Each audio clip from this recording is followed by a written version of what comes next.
Chapter 1944. You can go to hell now. Yun Jian hollered and was about to charge at the man with her butterfly knife when C.E., who was heavily injured, stood up. He held Yun Jian's soft hand and met the man's piercing gaze. You'll have to see if I agree to it if you want my woman. Even if I'm injured, I'm more than capable of killing a villain like you. C did not let go of Yun Jian's hand as he wiped the blood from the corner of his mouth with his right hand. His handsome face was both enviable and intimidating. Even when he was facing the heavily injured C.E., the man could not help feeling his heart clench as he panicked. When C.E. was at his peak, even 10 of him might not be his match. Therefore, even when C.E. was heavily injured, the man had to be on his guard. You're injured. I'll deal with him. Yun Jian told C.E. with her butterfly knife. In her past life, she had fought this mysterious person, the man in front of her, to a draw. She did not know what method the man used. He should have been stripped of his divinity, just like her, but he did not die in the end. No. C.E. gripped Yun Jian's hand tightly. Above his handsome face, a pair of sharp, hawk-like eyes were fixed on the man. He did not want Xiao Jian to regain her memory, because he did not want anything to happen to her when she fought this person again. Not even if she lost a strand of hair. I've said before, I'll protect you even if I have to sacrifice my life. C.E. told Yun Jian solemnly with his gaze fixed on the man. Yun Jian's heart warmed at his words. Many men knew how to say nice things to make a woman happy. When their relationship progressed to a certain level and the man gained something, he could no longer be as nice to the woman as before. This happened all the time in the real world. She was indescribably touched by someone like C.E., who had always been there for her and was willing to protect her even if he had to die. TSK, Divine Lord, do you really think you're a match for me when you're heavily injured? The man clicked his tongue and asked C.E. after that. C.E. ignored the man this time. With a smirk, he went to the man in a flash before Yun Jian could react. Grabbing the air with his hand, a spiritual energy so powerful that it shocked the man burst from his hand. You still have so much spiritual energy. No. How is this possible? What? The man's eyes widened as he stared at C.E. in disbelief, his expression changing. Bam! One Jingtian, Ding Cheng, and the others, who had been watching from a distance and didn't dare to make a sound from the beginning to the end, only saw the man's body being slammed heavily into a tree in the distance and then falling to the ground. Everyone was dumbfounded. From a moment the mystery man addressed, who see as Lord Deity, everyone present was dumbfounded. A divine lord. He was a divine lord. Although everyone was in disbelief, they had no choice but to believe it. When C.E. defeated Xianlin, who had taken the 100-fold potion, everyone was once again shocked. Xianlin was not weak. His strength was comparable to that of the temple's master god. But C.E. could actually take it with his bare hands. What was even more unexpected was that C.E., who was already heavily injured, still had enough spiritual energy to send the man flying. It had to be said that everyone present was thoroughly shocked. The man was sent flying by C.E. into a tree and fell to the ground, spitting out a mouthful of blood. The man's godhead was destroyed. The man widened his eyes in disbelief. Another mouthful of blood flowed from C.E.'s handsome lips. Yun Jian's heart clenched when she saw that he was injured. Her heart ached as she quickly helped him up and said, "You're not allowed to attack again. My heart will ache." She should be the one to attack. Who knew that C.E. would wipe the blood from the corner of his lips and grab her soft hand with his other hand that was not stained with blood, saying in a firm tone, "You're right." He said firmly, "Xiao Jian, I'll send the person who dares to attack you to hell personally, even if I have to destroy his godhead." His love for her was not as simple as "I like you." His love for her was something that he could give up his life for. He would prove it with his actions. Yun Jian was touched by his words. However, at this moment, the man suddenly took out a black pill from his bosom and swallowed it. In the next second, his godhead was restored. Even so, the man was still seriously injured. After a few blinks, he left the place in a sorry state. C.E. held Yun Jian's hand, not letting Yun Jian chase after him. Cough, cough. Cough, cough, cough. Xianlin coughed heavily and suddenly spoke to Yun Jian and Ce, who were on the other side. He'll come back. He was the one who saved me when my godhead was destroyed back then. I didn't expect him to use me. Xianlin punched the ground angrily and looked sharply at Ce. Although I have a grudge with your father, Lord God, I'm still very sensible. That guy used me. He has a way to recover his spiritual power quickly. You're heavily injured now. I'm not afraid to tell you that the Holy Spring is here. It's in the transportation formation over there. As long as you stay in the Holy Spring for 666 days, I guarantee that you'll recover and your ability will double. Deity, take your woman and enter the Holy Spring together. Otherwise, if that guy comes back, your lives will be in danger if you don't kill him. Hey. Chapter 1945. Supported by Yun Jian, Ce did not kneel on the ground. She looked straight at Xianlin and asked, "Since you know that the Holy Spring is here, why didn't you enter the Holy Spring yourself?" It had to be said that Ce did not hate Xianlin after finding out that he was not the mysterious man, but he did not trust him easily either. After all, Xianlin wanted to kill the king god. You think I don't want to enter? Although the entrance to the Holy Spring is guarded by a powerful magical beast, it is not impossible for the powerful gods of the gods' continent to fight against it. But, at this point, Xianlin paused for a moment and then continued. The entrance to the Holy Spring, which is the teleportation array, is imbued with spiritual energy. If you try to pass through, you won't be able to withstand the suppression of the spiritual energy and will die on the spot. I have seen with my own eyes a god who did not listen to advice and insisted on entering the teleportation array. But you are different. Your physiques are compatible with the spiritual energy of the teleportation array.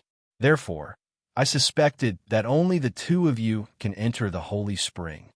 How could Xianlin not want to obtain the Holy Spring himself?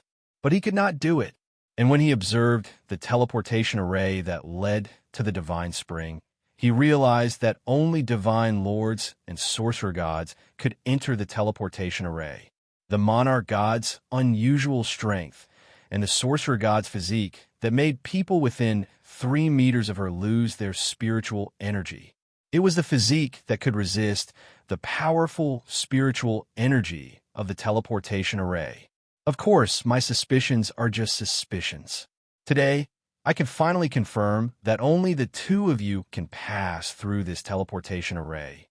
Don't worry, I won't lie to you. Although I have a grudge with the king god, it has nothing to do with you. Moreover, that guy dared to use me.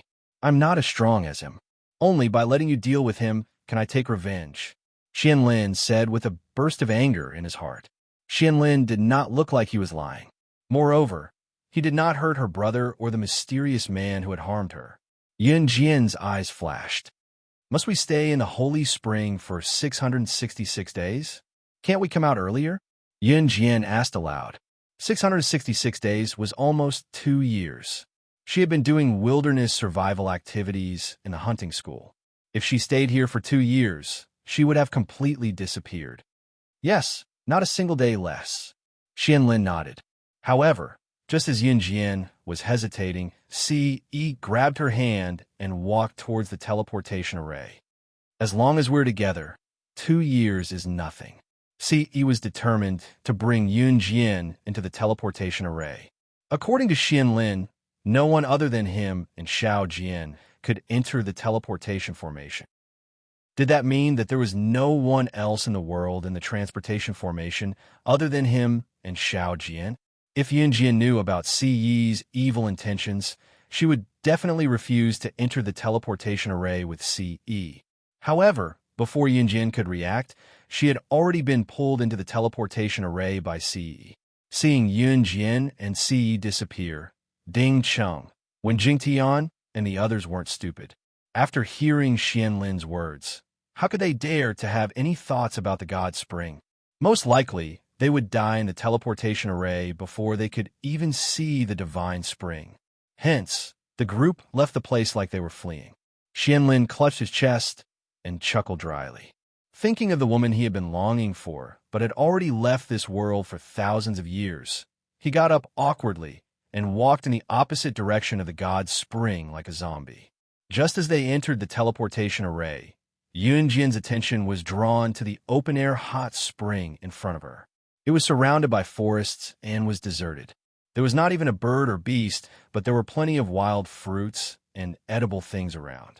This place was simply a utopia, and that huge hot spring was right in front of him.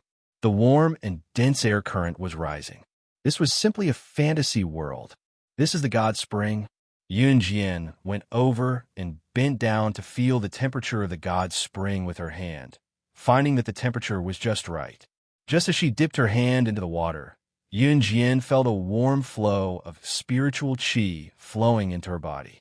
Just by dipping her hand into the god spring, she felt the seal that prevented her from cultivating for 10 years on Earth, where she used her spiritual power to save Chun Sini, was lifted. Yunjian was surprised, but she was pleasantly surprised when she came to her senses. This was the god spring. It was amazing. A mere touch had lifted the seal that prevented her from cultivating spiritual power for 10 years. If she stayed here for 666 days, before Yunjian could react to her surprise, she felt a strong arm pulling her into an embrace. In the next second, Yunjian could clearly feel her clothes being removed by a hand. Even though it was not the first time Yunjian and Si were naked, he was taking off her clothes in broad daylight. Yunjian's cheeks flushed crimson at the speed of light. She covered her clothes with her hand. In the next second, however, Si removed her clothes swiftly and said confidently, "I'm sorry. Xiao Jian, if you don't take them off, how are you going to stay in the god spring for 666 days, How could they do naughty things if they did not take them off?" A. Chapter 1946. Yunjian wasn't on guard against Si. Si had taken off her clothes so quickly that Yunjian's clothes were on the ground. Under this bright and clear sky, in broad daylight, Li Muhi actually dared to take off her clothes. Yunjian's face was so red that it couldn't be described with words. Her clothes were in Si's hands, and he kept staring at her. Yunjian didn't have anything to cover her embarrassment. Seeing this, Yunjian simply jumped into the holy spring. Although she was naked in the water, it was better than standing on the ground, right? Although there was no one around, it gave people a feeling of uneasiness. Who knew that not long after Yunjian entered the holy spring, Si also took off his cumbersome clothes and entered the holy spring. He hugged her from behind, and the next moment he touched her. What happened here didn't attract much attention. After all, Sir God and Sorcerer Goddess had just disappeared. Of course, as the days went by, Sir God and Sorcerer Goddess, who had disappeared for 666 days, would naturally attract attention. However, this was all in the future. At that moment, Earth, Lin Wei, who had left the hunting school with Yi Ling to travel around the world, was driving his Maserati sports car on the side of Country F's most famous lavender field road. The capital of Country F was the world's famous romantic capital and also one of the most prosperous cities in the world. In the suburbs here, one could see large lavender fields. Driving all the way here, the lavender fields were like a boundless sea that couldn't be seen. Lin Wei's black Maserati sports car was very cool. At this moment, he was wearing a pair of sunglasses and driving his black Maserati sports car seriously through the lavender fields. The black Maserati sports car's roof was open, and the people sitting in the car could clearly feel the car speeding by. The fresh and cool wind blew into the car from all directions. The weather in Country F in November wasn't cold. The average temperature during the day was 15 degrees Celsius. It was very suitable to sit in the car for a ride. Yi Ling was wearing a long-sleeved shirt at this moment. She sat in the passenger seat of the Maserati sports car and pressed down on her hat with one hand, afraid that it would be blown away by the wind. Her body was slightly tilted to one side, and the cool breeze blew on her face as she smiled brightly. This was the first time she left the hunting school after so many years, and the first time she had so much fun. This place is so beautiful. With one hand, Yi Ling pressed down on her hat that was about to be blown off her head. Facing the strong wind, her eyes were blinded by the wind. She squinted her eyes and shouted excitedly. Her shout was amplified and spread far and wide. Then it spread back in the form of an echo. Yiling's smile became even brighter. Even the two little dimples on the side of her mouth could be seen clearly. Lin Wei was driving the car seriously. At this moment, he inadvertently caught a glimpse of her bright smile. He tilted his head and stole a few more glances. "Do you like it?" Lin Wei asked. "Yes, yes." Yiling nodded excitedly. She looked around, left and right. She was extremely excited. "Can I go down and play?" Yiling asked Lin Wei as she placed her hands on the open door of the Maserati and looked at the beautiful lavender scenery on both sides of the car. "Sure," Lin Wei replied simply. Hearing this, Yiling's face was filled with excitement. However, Lin Wei's next sentence broke the beautiful atmosphere. "Go back and give birth to a child with me tonight." Yiling was still smiling brightly just now, but she stopped smiling at this moment. Feeling the change in Yiling, Lin Wei spoke again, not willing. Yiling was afraid that the lavender straw hat that Lin Wei gave her would be blown by the wind. She held the straw hat in front of her stomach and paused. These days, Lin Wei took her to many places to play. He took good care of her, but that was not love. How could someone be like this? My position in your heart is just to give birth to a child. Will it not be important after giving birth to a child? Yiling thought so, but she accidentally said this. Yiling regretted it as soon as she finished speaking. She quickly covered her mouth. She originally wanted to complain that she was just a tool to give birth to a child for him. But why did it sound like she was acting coquettishly, complaining that he only cared about the child and did not like her? I was just talking nonsense. I don't want to give birth to a child for you. Yiling quickly changed her words. Why not? Lin Wei's hand that was holding the steering wheel tightened. Yiling was stunned. She was speechless. However, just as Yiling opened her mouth to speak again, Lin Wei spoke first. Isn't it good to be by my side for the rest of your life? I can give you everything except love. Hey. Chapter 1947. But I don't want anything. I just want to go home. Yiling pursed her red lips and said weakly. Yiling didn't realize that Lin Wei had changed from a man of few words to someone who could talk to her. If Adam and Shuang were here, their jaws would probably drop in shock. Even Lin Wei's good friend Emo-san would be shocked if he saw this. Since when did Lin Wei know how to communicate with people? Back then, Lin Wei found it troublesome to even talk to Shui in 3 sentences. He already said this, but Yiling still said she wanted to go home. Lin Wei frowned. He was silent for 2 seconds and then said, "Do you believe that I will rape you?" His words were straightforward enough. He didn't beat around the bush at all. When Yiling heard Lin Wei's words, her body trembled slightly. She pursed her red lips and grabbed the straw hat in front of her stomach, not daring to say another word. Seriously, every minute and every second she spent with him made her afraid. But Yiling didn't know that Lin Wei always did what he said. After that, Yiling didn't say anything. When they were about to return to the hotel, Lin Wei stopped the car and took her to play in the lavender field. As expected, Yiling, who had forgotten about his existence, had a lot of fun. She even waved and greeted the farmer who was weeding in the lavender field because she didn't know the language.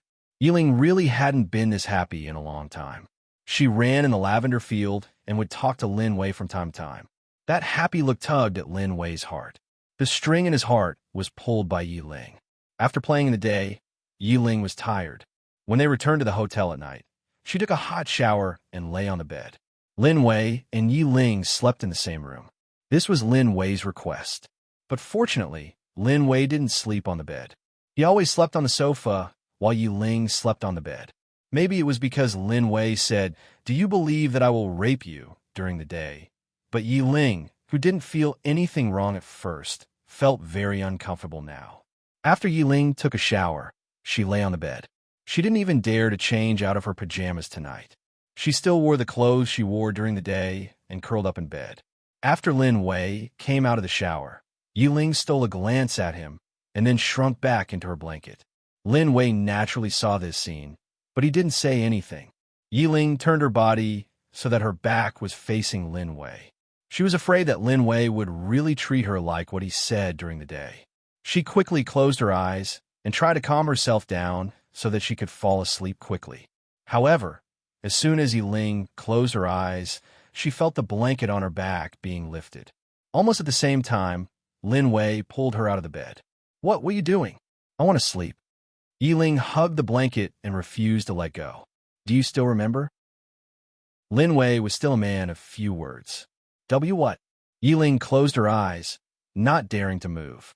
She could even feel his breath blowing in front of her. However, in the next second, Lin Wei grabbed Yiling's wrist, causing Yiling, who was pretending to be asleep, to open her eyes and wake up. I wasn't joking during the day. With that, Lin Wei grabbed Yiling's wrist and pressed himself against Yiling. He was already 25 years old. Even Adam had a child. He could not fall behind. Inside the spring, Yun Jian, who was pestered by Ce again and again, felt weak in her limbs. She had just entered the spring, and she already felt like she had spent 365 days. If she really stayed in the spring for 666 days, Xiao Jian, what are you thinking about? Ce asked as he twirled her silky black hair. Yun Jian's black hair that she was used to tying up was now spread over her beautiful shoulders. Her fluttering black hair exuded a different kind of beauty. It was alluring no matter how one looked at it. So Ce played with her hair. Are we really going to stay here for 666 days? Yun Jian asked. Ce replied before asking, Xiao Jian, you don't like it? Before Yun Jian could say anything, she was kissed by Ce. After the kiss, Ce let go of Yun Jian's lips and leaned close to Yun Jian. Under the spring, he lifted her leg and continued what they were doing. Xiao Jian, bear a child for me. Chapter 1948. As he spoke, Ce pressed Yun Jian against a big rock beside the holy spring. It was broad daylight and the room was seductive. Before Yun Jian fainted, she thought to herself, Are they going to be a couple? On the other hand, Lin Wei did not do anything to Yiling in the end. Yiling, who had her clothes removed by Lin Wei, hugged her frail body and shivered in fear. Lin Wei's heart softened. In the past, Lin Wei had never cared about other people's feelings. He would never beat around the bush when he wanted something. However, Lin Wei stopped when he saw Yiling curling into a ball. He sat by the bed with his long legs resting on the bed, giving off a different kind of handsomeness. Lin Wei's looks were not bad, but he was calm and a man of few words. He had a "I'll kill you if you dare to come near me" look on his face. Many people who saw Lin Wei's appearance kept him at arm's length. Because of that, those indecent women dared not go near him. Lin Wei was 25 years old now, and he did not even have a child. Yiling admitted that Lin Wei was the person who treated her the best ever since she entered the hunting school. However, she was not generous enough to bear his child just because he treated her well. At least not now. Looking at Yiling, Lin Wei stood up and walked to the sofa without saying a word. The sofa in the hotel was very hard. Sleeping on it for the night would definitely result in a stiff neck the next day. Yiling knew that Lin Wei was not sleeping in the same room to take advantage of her, but to protect her. Lin Wei was one of the 4 leaders of the Han organization. Although he was out on a trip, there were many people who wanted to assassinate him. Since she was traveling with him, it was only natural that she would become another target for the group of people. The hunting school was completely different from the outside world. Yiling might be able to kill a lion, but when faced with the ever-changing humans and powerful people from all walks of life, her ability was not enough. This showed how difficult it was for Yun Jian to survive in this world of bloodshed back then.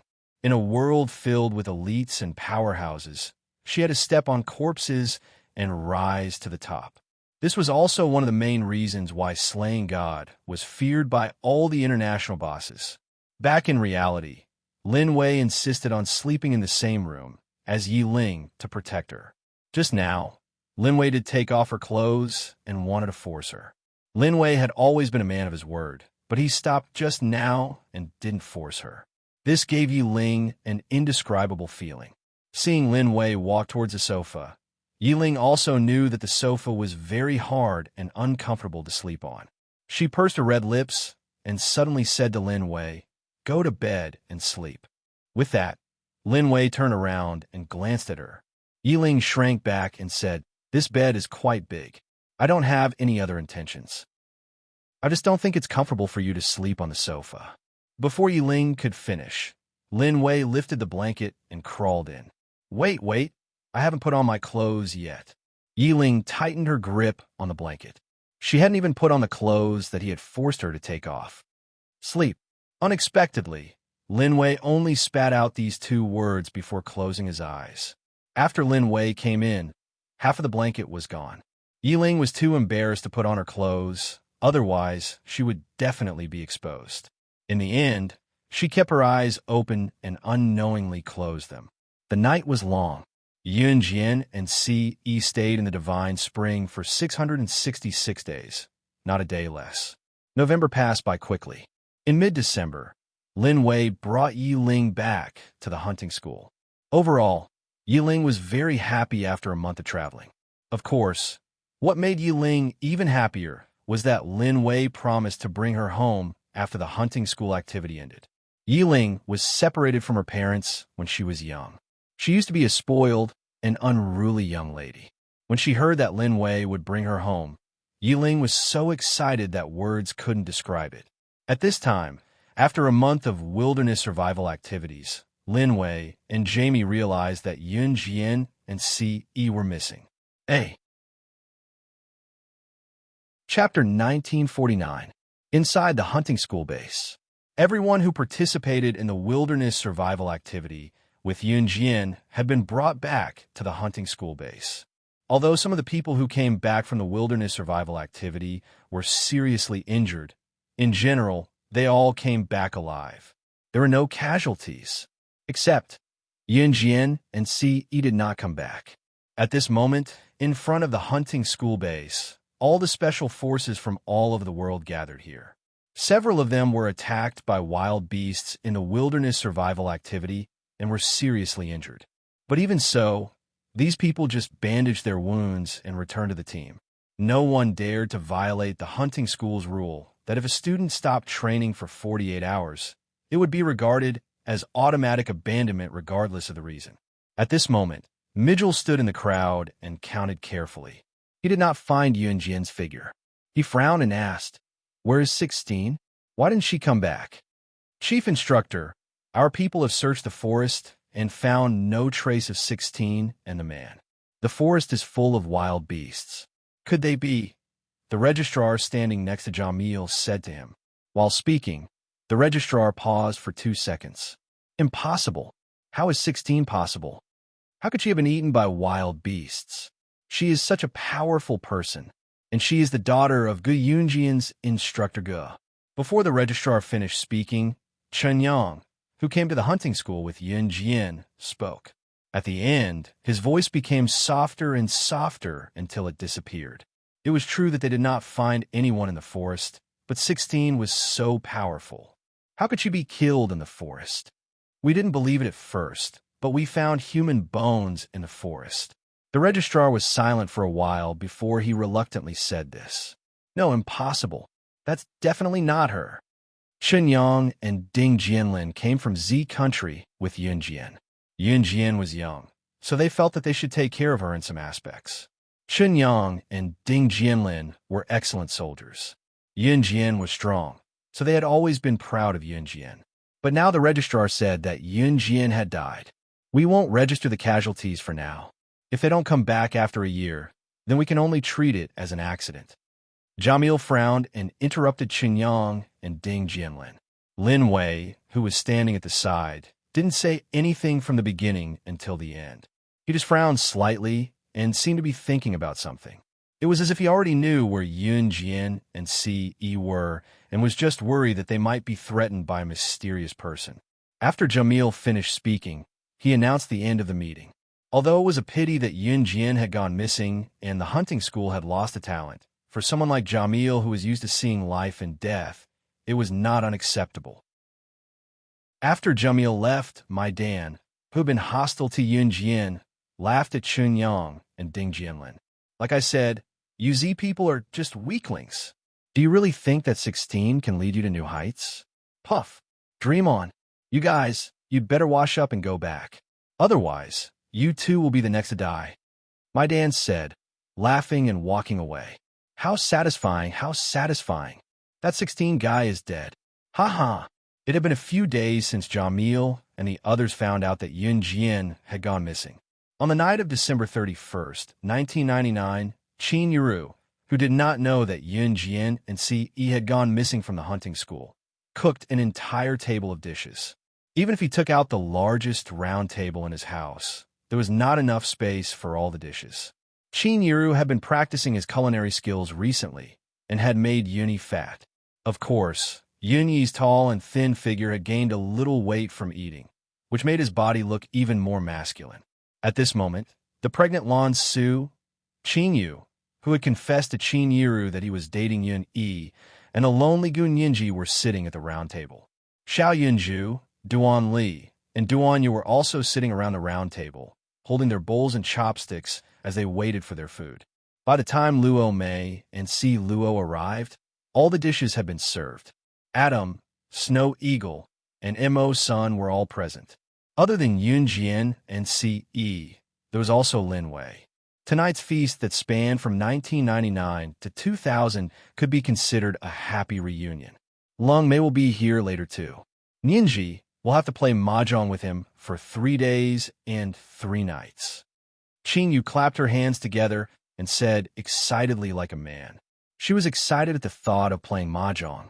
She had a win against Lung Mei this time. What mahjong? You're not allowed to play tonight. Yun knocked Qin Yu's head lightly, his handsome face smiling. He was going to take her out to see the fireworks tonight. No, I want to play. Qin Yu pouted immediately to show her dissatisfaction. When Yun Yi saw this, he suddenly leaned over to Qin Yu's ear and whispered something that only the two of them could hear. Qin Yu's ears flushed, and she quickly corrected herself. Then I won't play. He had actually said something so bashful to her. Hey. Chapter 1950. Yun Yi had leaned over to whisper intimately into her ear. If you dare leave me to play mahjong again, I'll make sure you can't close your legs at night. How dare he say something like that? Those who did not know would think that they had really Xiao Yi. What are you talking to Xiao Yu about? When Qin Yuru came out with the last dish, she saw Yun Yi leaning over to Qin Yu's ear and murmuring something. Qin Yu's cheeks flushed instantly. Qin Yuru asked out of curiosity. Mom, she said she likes me just now. Yun Yi told Qin Yuru, shamelessly with his arms around Qin Yu's slender waist. Qin Yu's cheeks flushed even redder now. He was saying that she liked him in front of so many people. Qin Yu reached out to pinch Yun Yi's waist and pouted. That's weird. Why isn't Lung Mei here yet? Gun Yinji grumbled as she looked at the couples around her. She picked up a piece of meat with her chopsticks and bit down hard. They should be here soon, Qin Yu replied to her. What she did not know was that Lung Mei was being pinned down by her chief in Longmin City's hotel as they engaged in an unspeakable exercise. Lung Mei was pinned down in the bathtub in the washroom by Di Lin. Chief, no more. We still have to go to Sister Jian's house for the cross-century dinner. After a round, Di Lin flipped Lung Mei over and said, Do it again and I'll take you there. With that, they continued their exercise. When Lung Mei and Di Lin arrived at Gu Yunjian's house, everyone had already started their dinner. The house was rowdy the whole night, and everyone played until midnight. Even Xiao Yunju, Duan Li, and Duanya, who usually went to bed early, slept late.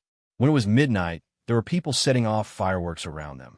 Qin Yuru's house was preparing fireworks as well, so the group went outside to set them off. If only young master, young madam, and Lin Wei were here, everyone would be here. Adam scratched his head at this moment, one hand carefully hugging Lan Su's protruding belly as he said, Yeah. Lan Su leaned on Adam's side, pursed her lips, and smiled. This year's New Year's Eve gala was different from the past. This year's New Year's Eve gala not only celebrated a new year, but also a century.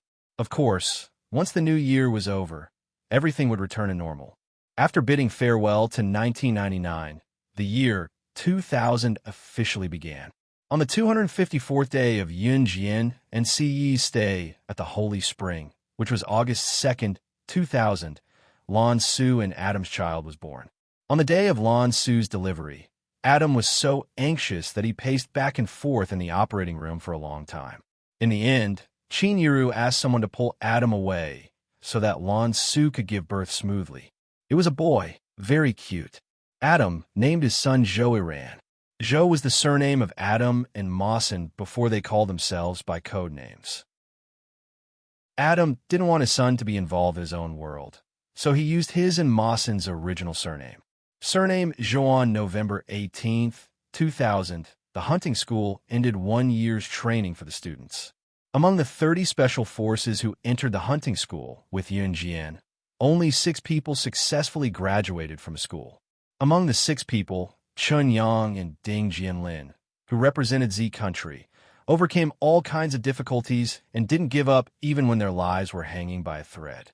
Finally, they became the 6 people who successfully graduated from the hunting school. Chun Yang and Ding Jianlin were undoubtedly the pride of their country. But what made Chun Yang and Ding Jianlin desperate was that during this year, except for the skeleton left by the beast, they couldn't find any trace of Yunjian. It was as if she never existed in this world. Lin Wei didn't say much about this. After the hunting school's training, Lin Wei took Yiling back to Z country. Yiling's parents were also Z country, and they were rich people in a city area of Z country with a net worth of millions. When Yiling was 9 years old, which was the beginning of the 1990s, her family's net worth was equivalent to tens of billions now. She could be considered a super rich tycoon. But since Yiling was separated, she hadn't come back for more than 10 years. Walking on the familiar street, Yiling couldn't believe her eyes. Did she really leave the hunting school and come back? At this moment, Yiling knocked on the familiar yet strange door. "Who is it?" A voice came from inside the house, and soon someone came to open the door. The door was opened, and a middle-aged woman in her 40s came into sight. Although she was gorgeously dressed, the knot in her heart made her look much older than her actual age. When she saw Yiling, the woman was stunned and didn't recognize her at first sight. "You are Mom," Yiling said carefully. Hearing this, the woman was shocked. When she reacted, she looked at Yiling with frightened eyes. "Ling Ling Ling, Ling Ling, my Ling Ling, my Ling Ling is back." The woman's hands trembled fiercely, and she couldn't believe it and held Yiling in her arms. When it both calmed down, the woman was still trembling. When she calmed down, the woman tilted her head and looked at Lin Wei, and then asked, "Who are you?" "She promised to give birth to my child, so I brought her back to find my parents. You can think of me as her man, because I will marry her soon." Hey. Chapter 1951. It had to be said that Lin Wei's words were really straightforward. They were straight and didn't turn a corner at all. Whatever the truth was, he would just say it. He would say whatever he needed to say. Other than being more talkative than before, the indifference on Lin Wei's face that came from the bottom of his heart did not change at all. For the past year, Yiling had been with Lin Wei. Ever since that time, Lin Wei did not force Yiling. However, this time, Lin Wei was willing to bring Yiling back. Although they had already agreed to it, Lin Wei was able to bring Yiling back in the end, because Yiling had agreed to bear his child. However, Yiling's condition was that he did not treat her as a tool to give birth. But Yiling didn't expect that Lin Wei would say this directly in front of her mother. Yiling's expression changed slightly. She turned her head and looked at her mother, Ji Qinxin, in a daze. Ji Qinxin had just found her daughter, who had been missing for many years. She was holding Yiling's hand and could not recover from her excitement for a long time. However, in the next second, she suddenly heard Lin Wei's words. Ji Qinxin's expression changed abruptly. "You want my daughter to give birth to your child?" Ji Qinxin looked at Lin Wei from head to toe. Her eyes widened as she looked at Lin Wei and asked in disbelief. "Yes." Lin Wei did not realize that he had said something wrong as he replied. Although he could not give her love, other than love, he would not steal a woman.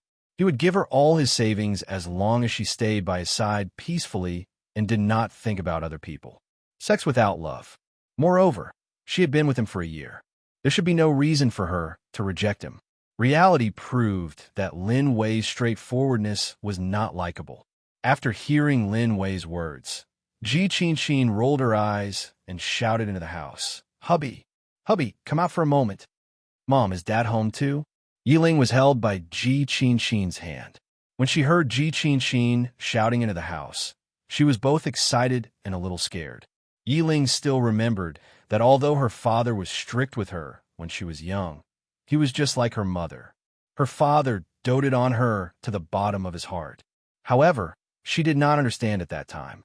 She was always fooling around and throwing tantrums, making her parents angry. After she was caught and sent to the hunting school, she no longer had anyone to rely on. Only then did she remember how good her parents were. She was afraid to see her father because she was afraid that her father would blame her for running around and getting separated. However, longing took up a large part of her emotions. As she thought about it, Yiling felt a lump in her throat. She, who had been stubbornly refusing to let her parents see her cry, could not help but cry. "Lingling, don't be afraid. We're home. Dad and Mom will protect you. Mom has been looking for you for 10 years. I searched the entire world, but couldn't find you. In the end, I didn't dare to look for you anymore. I was afraid that Lingling would cry if she came home and didn't find Mom. Mom will protect you." Ji Qinqin pulled Yiling to her side and stared at Lin Wei as if he was a human trafficker. Not long after, a thin and lean man walked out. The man's cheeks were sunken. It could be seen that ever since Yiling went missing, he had not had a good rest. He had been searching everywhere for her and was getting thinner by the day. That man was Yiling's father, Yi Datong. Yi Datong was born in the countryside. Later on, he and Ji Qinqin started a company from scratch and became a millionaire in the 1990s. After Yiling went missing, Yi Datong was almost dispirited. The company, which had a bright future, gradually went downhill. This was because Yi Datong was not in the mood to manage the company. He had always been focused on finding his daughter. The moment Ji Qinqin called Yi Datong out, Yi Datong saw Yiling and was stunned for a moment. Although Yiling's appearance was different from when she was young, a person's appearance and charm were all inherited from when they were young. Of course, people who had undergone plastic surgery did not count. Lingling? It's Lingling. It was as if Yi Datong had caught on to something that had brought him back from a hopeless situation. He was so shocked that he instantly shouted out loud. She was exactly the same as his daughter when she was young. It was his Lingling. "Hubby, hurry up and get the mop over there. This person actually wants our Lingling to give birth to his child." He even said that our Lingling agreed to give birth to his child, so he brought her back. He must be a human trafficker. At this moment, Ji Qinqin pointed at Lin Wei and shouted at Yi Datong in front of Yiling, "What? How dare you kidnap my daughter?" Yi Datong picked up the dirty mop next to him and swung it at Lin Wei's handsome face and slender body. "Hey!" Chapter 1952. Yiling almost covered her mouth in shock when she saw her father throw the mop at Lin Wei's slender body. She wanted to stop him, but Ji Qinqin pulled her back. "Lingling, don't be afraid. Mom and Dad will protect you. You're home now and safe. Mom and Dad will protect you. No matter how you were treated in the past, you're still our child." Ji Qinqin started to cry as she spoke. This man actually wanted her daughter to give birth to his child. Her Lingling had been away from home for 11 years and was only 20 years old now. What kind of inhumane treatment did she receive? She had just found her daughter, and this man actually wanted her to give birth to his child? He didn't treat Lingling as a human being. When Ji Qinqin heard Lin Wei's words, she blamed herself even more for not protecting Yiling. She shielded Yiling behind her like a hen protecting her chick and glared at Lin Wei like a wolf. At this moment, Yi Datong had already thrown the mop at Lin Wei. "Oh my God!" Yiling screamed in her heart. She didn't even dare to watch what happened next. He wouldn't lay a hand on her father, right? If he dared to lay a hand on her father, she swore that she would never look at him again for the rest of her life. However, Lin Wei saw Yiling's anxious eyes the moment Yi Datong threw the mop at him. Lin Wei, who was about to make a move, suddenly stopped and only moved his body slightly to the side. He threw the mop over, and the dirty water on the ground was swept up by his sleeve. Yi Datong's mop didn't hit Lin Wei's body. However, the dirty water that splashed up from the mop formed an arc in the air. In the next second, the mop spun and formed an arc in the air. Pada! The mop didn't hit Lin Wei, but the dirty water from the mop flew straight up and splashed onto Lin Wei's handsome face. Yiling could clearly see the veins on Lin Wei's forehead throbbing. After living with Lin Wei for about a year, Yiling knew that although Lin Wei wasn't a serious germaphobe, being splashed on the face by a dirty mop would probably make anyone unhappy, right? Dad, Mom, he's not a human trafficker. If it wasn't for him, I might not even have been able to come back to look for you. Yiling stood behind Ji Qinxin and said loudly to Ji Qinxin and Yi Datong, "What? He's not a human trafficker?" Ji Qinxin and Yi Datong were stunned. Lingling, tell me the truth. Is he really not a human trafficker? Lingling, don't be afraid. If he's a human trafficker, I'll send him to jail for the rest of his life. Ji Qinxin still looked at Lin Wei warily. In the end, Yiling tried her best to explain. Ji Qinxin and Yi Datong finally let down their guard against Lin Wei. In the big living room of the Yi family, Yiling had filled a basin with water and was carefully wiping the dirty mop on Lin Wei's face. Yiling had a pair of naturally beautiful sky blue eyes. She focused on wiping the dirty water from the mop on Lin Wei's face carefully. Lin Wei didn't say anything. He just stared at her and watched her carefully wipe the dirty water from his face. That pair of sky blue eyes, along with those long and narrow eyelashes, fluttered up and down. Lin Wei couldn't help but swallow his throat, and his heart beat quickly twice. Lin Wei quickly moved his eyes away. Sorry, we misunderstood you. When our Lingling was separated, we almost had a mental breakdown. Lingling is our life. Ji Qinxin put a cup of hot water in front of Lin Wei. Lin Wei responded to Ji Qinxin. After responding, Lin Wei reached out to take the hot water. Be careful, it's hot. Seeing that Lin Wei directly took the hot water and was about to drink it, Ji Qinxin warned him. However, what Ji Qinxin didn't expect was that Lin Wei took the hot water and drank it directly. He didn't even frown. After drinking the tea, Lin Wei turned his head to look at Yiling and said to Ji Qinxin, I must marry. Chapter 1953. Lin Wei heard Ji Qinxin and Yi Datong's reactions and felt that Ji Qinxin and Yi Datong would not allow him to take Yiling away. So he was anxious. But how could he take Yiling away? Lin Wei was not stupid. He thought of it immediately. Of course, it was to marry her. When Lin Wei was anxious, he would directly say what he was thinking. Lin Wei almost blurted out these words just now. Young man, I have no objections if you want to marry my Ling Ling. I think you're a very upright person. It's just that my Ling Ling just came back.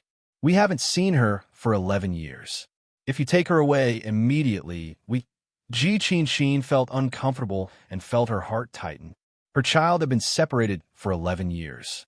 Now that she finally came back, Ji Qinxin was not willing to leave again. Mom, I'm not leaving.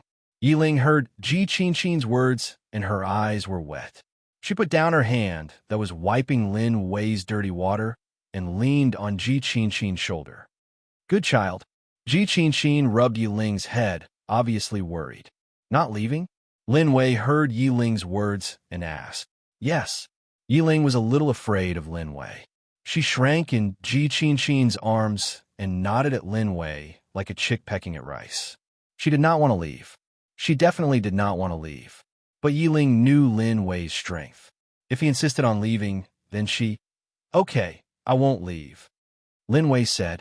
After 2 seconds of silence, he said, I'll stay. He wouldn't leave before she gave birth to the baby. Yiling pursed her lips and opened her mouth in surprise when she heard Lin Wei's words. In the end, she did not say anything.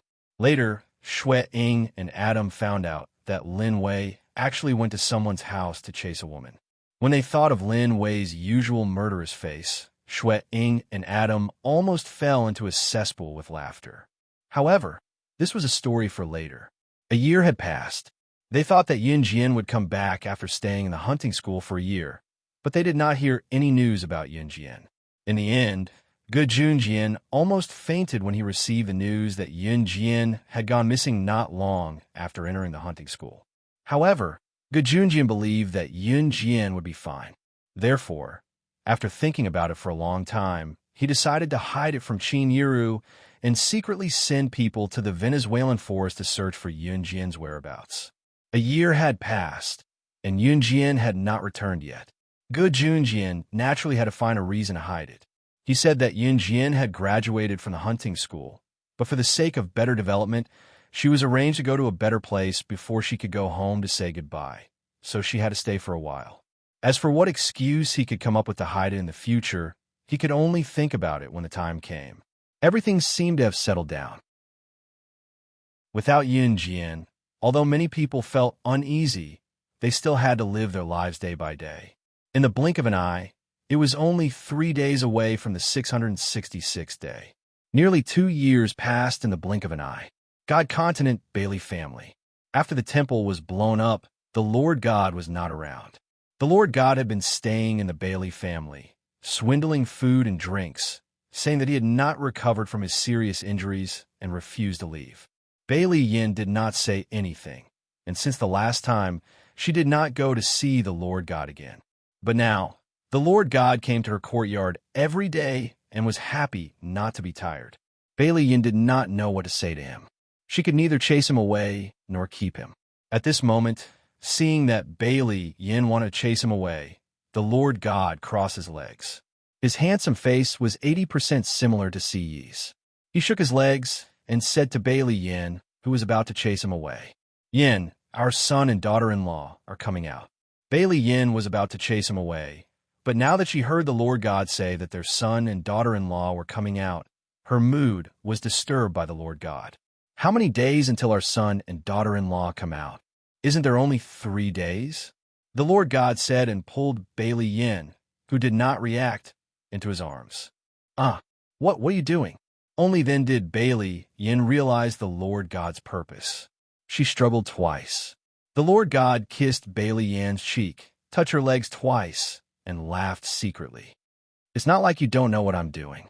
Although you hate me, you haven't been loved for so many years. Don't you feel lonely?" When Bailey Yin heard this, her face turned red. She slapped the Lord God's hand away. "Without you, I'm doing very well. But I'm not doing well, Yin. Let the past be the past. Look, the two of us even have a child. Let's not talk about anything else. Just take it that you can't bear the loneliness, okay?" The Lord God hinted crazily. As he spoke, he moved his hands twice. Bailey Yin was silent. She was silent for 2 seconds, and then said softly, "That can only be done once." As soon as Bailey Yin said this, the Lord God carried her horizontally and walked her to the bedroom. Chapter 1954. After being tormented, Bailey Yin thought that the Master God would really listen to her just once. But how could Bailey Yin think that once was enough for the Master God who had not touched her for thousands of years? In the end, Bailey Yin's voice was hoarse before the Master God let her go. As soon as it was done, Bailey Yin wanted to push the Master God away. "Enough, you can go out. This is my room. Weren't you very comfortable just now? Why do you want to wipe your ass and not admit it?" "No way." As the Master God spoke, he hugged Bailey Yin tightly. That handsome young face that was no longer an old man was asking for a beating. "Go away."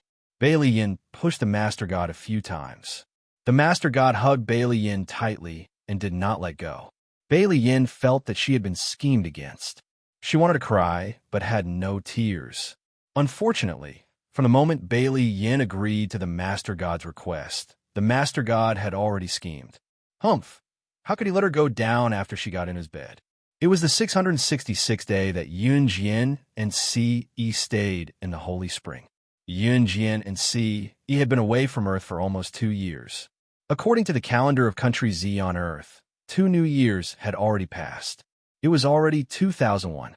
There was a huge difference between 1999 and 2001.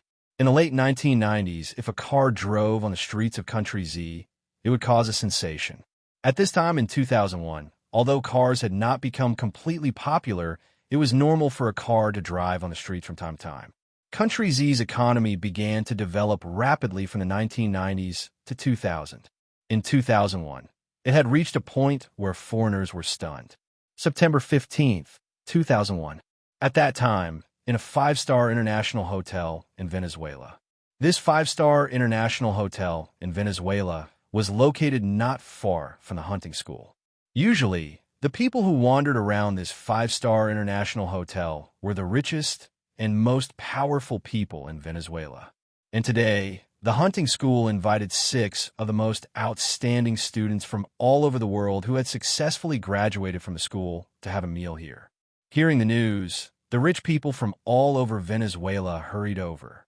They all wanted to see what the 6 big shots from all over the world who had graduated from hunting schools looked like. At this moment, the 6 people who had successfully graduated from the hunting school were standing in this five-star international hotel, receiving the worship and reverence of the people around them. Besides Chun Yang and Ding Jianlin, my Dan, who had always been against Yun Jian, also graduated from the hunting school. What did it mean to graduate from a hunting school? One had to know that the mortality rate of hunting schools was as high as 80%. To be able to graduate from a hunting school meant that this person was an elite among the international elites, a genius among geniuses. My Dan also happened to be in line. Contrary to the modesty of Chun Yang and Ding Jianlin, my Dan's face was full of arrogance, as if he were the most powerful person in the world. Seeing Chun Yang and Ding Jianlin, my Dan remembered the arrogant Yun Jian from Z country. My Dan felt the adoration of the surrounding people. She looked at Chun Yang and Ding Jianlin with a cold and arrogant face, and couldn't help but sneer. Oh, look, these are the 2 great heroes of Z country. Where's the other one? The other one, of course, referred to Yun Jian. But everyone knew that Yun Jian went missing in the forest of the hunting school. Now it had been 2 years, and Yun Jian's death was basically a foregone conclusion. My Dan, what do you mean? Chun Yang heard my Dan's words and clenched his fists. TSK, brother, don't you know what I mean? I heard that 16's family is still looking for her in the forest of Venezuela. She has been missing for almost 2 years. Even if she was alive before, she should be dead by now. The funny thing is that you thought she could lead you to a new height. Haha, how stupid. Such an arrogant and self-righteous girl. She deserves to die. Dying in the forest of Venezuela is already too easy for her. My Dan's words were getting more and more outrageous. In the end, he even sneered, as if he was mocking Yun Jian's death as a matter of course. Chun Yang and Ding Jianlin clenched their fists in an instant. However, just at the moment when Chun Yang was about to hit my Dan, a long-lost female voice, like the sound of nature, sounded and spread all over the place. What a pity, I have to disappoint you. After he finished speaking, everyone turned their heads and saw a beautiful young girl's figure at the entrance. She walked briskly in front of my Dan and the others. Hey. Chapter 1955. The young girl's beautiful figure appeared in front of everyone. Her graceful figure attracted the attention of many men present. When Jamil, the chief instructor of the hunting school, my Dan, who had just mocked Yun Jian's disappearance, and all the people who knew Yun Jian saw her suddenly appear in front of them, they were so shocked that their faces changed drastically. Imagine, a person who should have died in the Venezuelan forest suddenly appeared in front of the people of the secular world. How would they react? 116. My Dan cried out in shock, her widened eyes narrowing as she stared at Yun Jian, who was walking toward them in disbelief. The moment Jamil saw Yun Jian, he also couldn't believe it.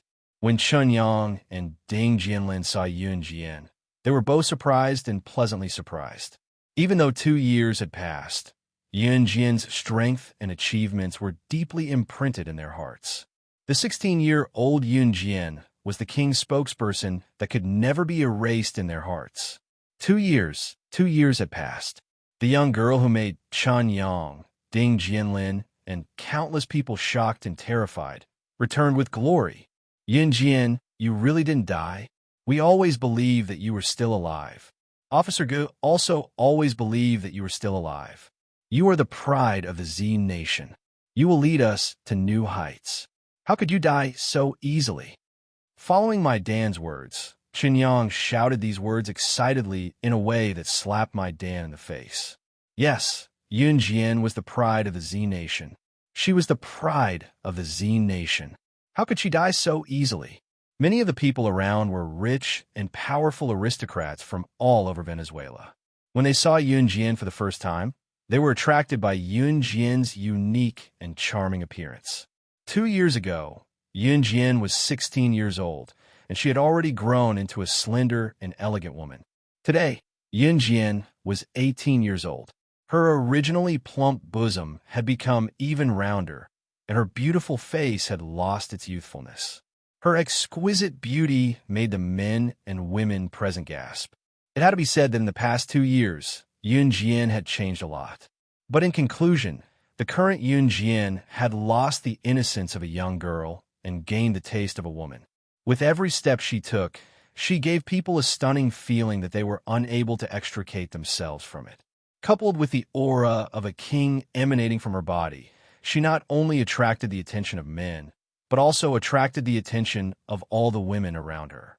Even my Dan, who had always been hostile to Yun Jian, couldn't help but be dumbfounded. Yun Jian walked to my Dan, Qinyang, Ding Jianlin, and the others. She only stayed in front of them for a while, then slightly turned around. She reached out her hand, and her hands, which had become as white as a baby's skin after soaking in the holy spring, gently lifted a small lock of her hair behind her ear. This action made many people's hearts tighten. Even their bodies and minds melted on the spot when Yun Jian lifted her hair. My Dan also pursed his lips and paused. He didn't dare to look directly at Yun Jian's beauty. He was unconvinced and said to Yun Jian, 16, even if you were alive, what can you do? When the wilderness survival event was over, you were disqualified from graduating from the hunting academy. You, who have no achievements, are just a waste. In this world, you, who have no power and status, have long been eliminated by the world. My Dan's words spread all over the place. Although his arrogant tone was displeasing to the crowd, what he said was the truth. Is that so? Just when everyone thought that my Dan's words were reasonable, Yun Jian's beautiful voice sounded again.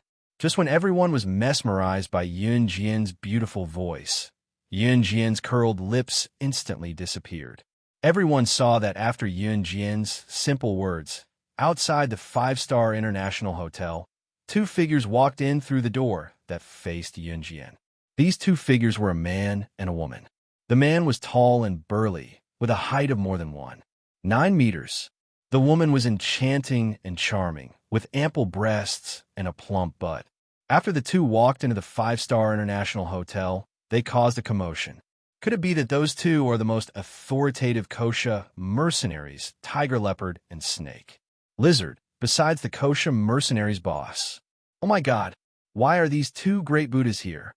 Everyone was in a panic. My Dan and everyone around, including Jamil, felt their hearts tighten. However, before Tiger Leopard and Snake, Lizard, who had just walked in, came to them, Yun Jian, who stood beside them, pressed her red lips together with a smirk. In the next second, Tiger Leopard and Snake, Lizard went to stand in front of Yun Jian and bowed deeply to Yun Jian in unison, saying directly in front of everyone, "Welcome back, Sister Jian." Everyone's pupils constricted at the sight. When they looked again, Yun Jian, who stood in front of them, was facing them sideways. She was like a queen, making people lower their prideful heads before her.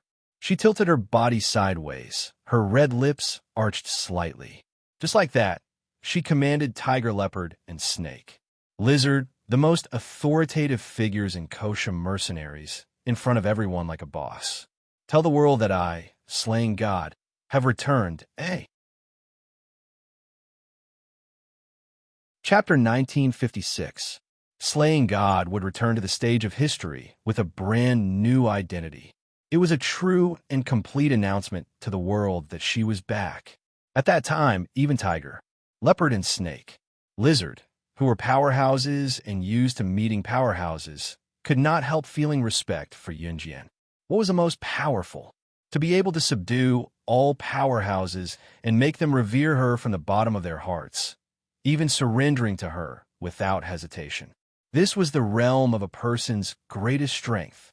Yunjian, on the other hand, had the ability to make people submit to her. Snake, lizard and tiger. Leopard nodded at Yunjian and answered, yes. Snake, lizard and tiger. Leopard's appearance stunned everyone. After all, someone had revealed their identities just now. Both of them were the most authoritative figures in the Kosha mercenaries, tiger, leopard and snake, lizard. Their status in the Kosha mercenaries was second only to the boss of the Kosha mercenaries. In spite of it, both of them had stood in front of Yunjian and greeted Yunjian, Sister Jian, welcome back. What was more frightening was that Yunjian had replied, tell the world that I, slaying God, have returned. Slaying God? The name was not unfamiliar to the people present. Even when slaying God had not been in action for 2 years, her position as the top secret agent was still unshakable. When they heard Yunjian calling herself slaying God, everyone was stunned. When they recovered from the shock, they panicked. This was especially true for my Dan, whose face turned pale in an instant. That was right. Slaying God had not been in action for 2 years, and there were already people internationally eyeing her position. Slaying God had not been in action for 2 years, and Yunjian had been missing for 2 years as well. If the two were connected, Yunjian was it. Slaying God. She's slaying God. Some people had already reacted before my Dan. They were so shocked that their pupils constricted and their eyes widened. Especially those powerful nobles from all over Venezuela who were originally curious about what the 6 people who had successfully graduated from the hunting school looked like. At this moment, after hearing Yunjian's words, coupled with the horrified and stunned voices of the people around them, they were so scared that they hid under the table. Slaying God. It was slaying God. Slaying God, the #1 on the international secret agent ranking. That was a demon that killed without batting an eyelid. Usually, the nobles would tremble at the mention of slaying God's title, not to mention meeting slaying God in person. The word shock could not even begin to describe it. At that moment, my Dan's hands, legs, and head were all trembling madly at a speed that everyone could clearly see with their naked eyes. No wonder Sir Lin Wei called USS. No wonder Sir Lin Wei looked at you with such a strange gaze. So you're slaying God. You are the unprecedented #1 assassin among the many secret agents trained by Lin Wei. This time, my Dan looked at Yunjian. He had gone from being arrogant in the beginning to trembling violently now. He could not afford to offend slaying God. He dared not offend her either. The Kosha mercenaries were not the only people behind her. However, just when my Dan thought that this was the most terrifying thing he had ever heard in his life, once again my Dan heard a student who had graduated from the hunting school with him pointing at the main entrance and saying, "Look, that's Sir Lin Wei." However, 2 people stopped at the main entrance and entered. The man in the lead was as handsome as ever. His tall figure coupled with his dominating aura made everyone's heart skip a beat. Lin Wei followed closely behind the man and walked over. To be able to make Sir Lin Wei submit to him, could that man be? Someone who had just recovered from the shock was stunned again. The leader of an Hun group. The most mysterious person in the world. Someone shouted in horror. My Dan was so shocked that he fell to the ground. Then he saw Lin Wei, who was following behind CE, stand in front of Yunjian and greet Yunjian respectfully in front of everyone. "Young madam, eh?" Chapter 1957. Back in the hunting school, Lin Wei had attended as the assistant instructor. Today, the hunting school had invited the 6 people who had graduated from school. Naturally, Lin Wei had to attend. Ever since Yi Ling returned home, Lin Wei had often stayed at her house. In layman's terms, he was playing the role of a live-in son-in-law. The scary thing was that Lin Wei had no sense of shame. Today, the hunting school had invited the 6 people who had graduated successfully. Lin Wei had just rushed over from Yi Ling's house. Of course, Lin Wei did not stay at Yi Ling's house every day. Lin Wei was in charge of an Hun's assassin training camp, as usual. Back in a hunting school, my Dan, Chun Yang, Ding Jianlin, Chief Instructor Jamil, and the rest could feel Lin Wei's respectful attitude toward Yun Jian. However, no one thought much of it. After all, Lin Wei's respect toward Yun Jian was not very obvious. That level of respect was more like the relationship between old acquaintances. However, no one expected that. As one of the 4 leaders of an Han, Lin Wei had just addressed Yun Jian as young madam in front of everyone. Young madam. Was this not an honorific for the female boss of an Han? In that case, Yun Jian was the leader of an Han and her. Young madam? Sir Lin Wei, 16, could she be? Even Jamil's eyes widened as he looked at Lin Wei in shock. Back when Buddy was killed by Yun Jian, Jamil had even wanted to avenge him. However, now that he thought about it, not only was Yun Jian the boss of kosher mercenaries, slaying God, she was also an Hun's leader's woman. Yun Jian, who had disappeared for 2 years, suddenly brought such shocking news to everyone. This was unacceptable to everyone, but they had to accept such a shocking and unbelievable thing. Lin Wei nodded silently at Jamil. Lin Wei's nod confirmed all the doubts in everyone's hearts. At the same time, C.E., who was walking in front of Lin Wei, had already arrived in front of Yun Jian. He reached out and grabbed Yun Jian's small hand. He turned around and revealed his handsome face, which made the 5-star international hotel lose its luster in an instant. 2 years later, C.E. was 22 years old, 4 years older than Yun Jian. After 2 years, C.E. had become even more handsome. His handsome face was simply the object of every girl's imagination. Both men and women present couldn't help but exclaim in admiration. In this world, there was actually such a handsome man. Everyone couldn't help but sigh at how realistic this scene was. Lin Wei, take care of all those who have insulted her. The man who was unbelievably perfect, standing in front of everyone, held Yun Jian's hand and uttered the words coldly.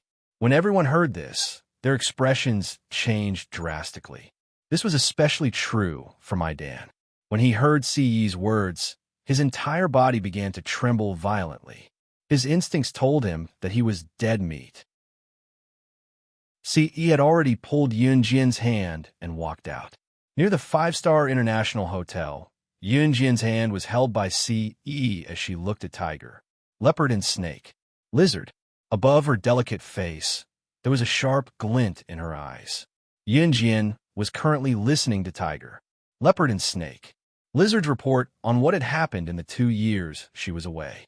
Sister Jian, during the time you were away, other than in Hun group and kosher mercenaries, many large-scale forces have risen internationally. Their capabilities are second only to us. Among these large-scale forces, there's a force called Reverse Emperor that stands out the most. It's rampant in the world, and its influence has grown to the point where it's almost on par with an Hun group and kosher mercenaries in just 2 years. Snake. Lizard told Yun Jian everything that had happened in the past 2 years. Without Yun Jian around, Tiger, Leopard, and Snake, Lizard dared not make any big decisions. So many forces took advantage of the time to rise. Yun Jian narrowed her eyes and smirked. Reverse Emperor? Huh? I like to see how arrogant they could be in my territory. Hey. Chapter 1958.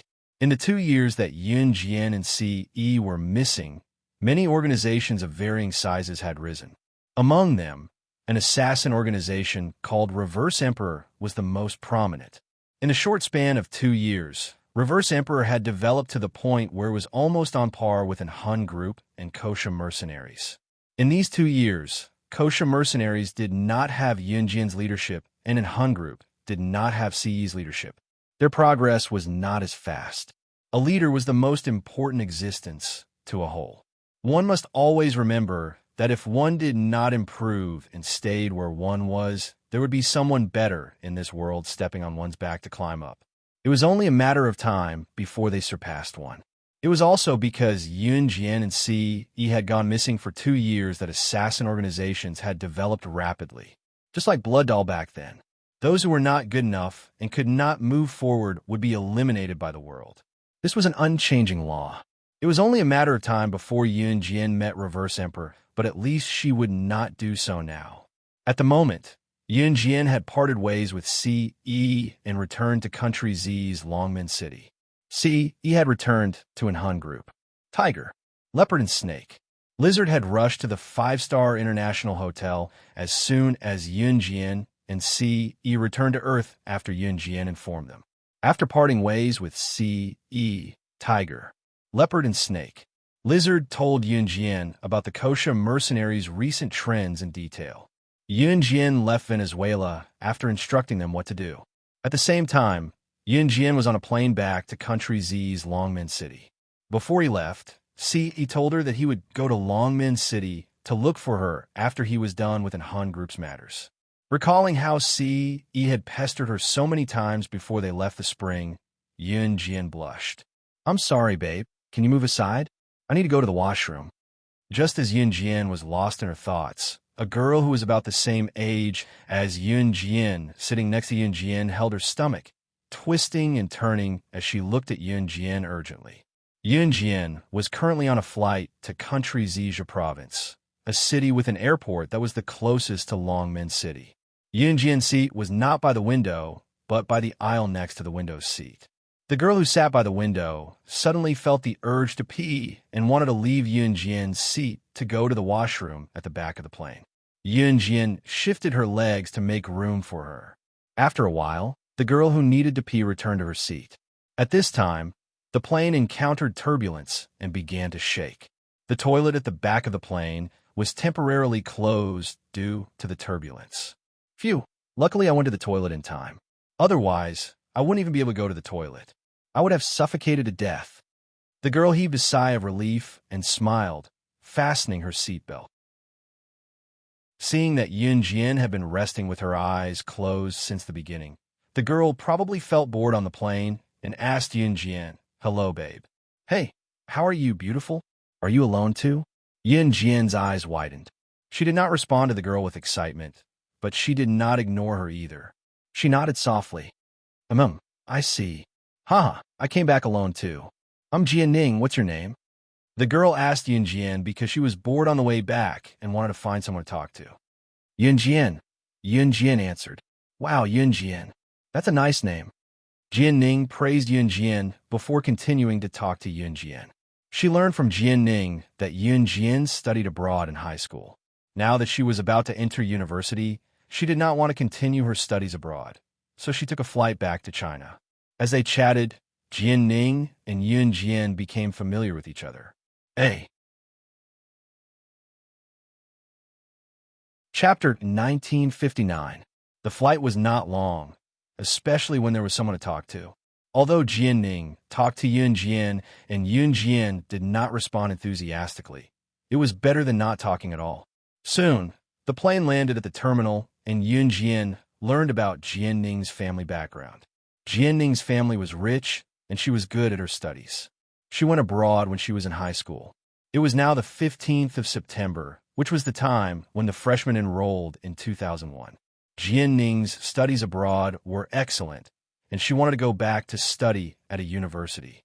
As soon as Jian Ning's father contacted her, many universities threw a football to Jian Ning. After all, Jian Ning was an excellent student who came back from abroad. She came from a wealthy family, and her father often donated money. Which university would not like her? Then you decide which university you want to go to. Yun Jian suddenly realized that she would not be able to go back to the Min Military Academy after she left for 2 years. Even if she went back, she would not be able to catch up with the others. Yun Jian was in her first year of high school at 16. She was in her second year of high school at 17. Now that she was 18, she should be in her third year of high school. However, Yun Jian knew that the rules of the Min Military Academy were very strict. She could be considered as taking a leave of absence for the first year. After that, she disappeared for another year and should have been expelled.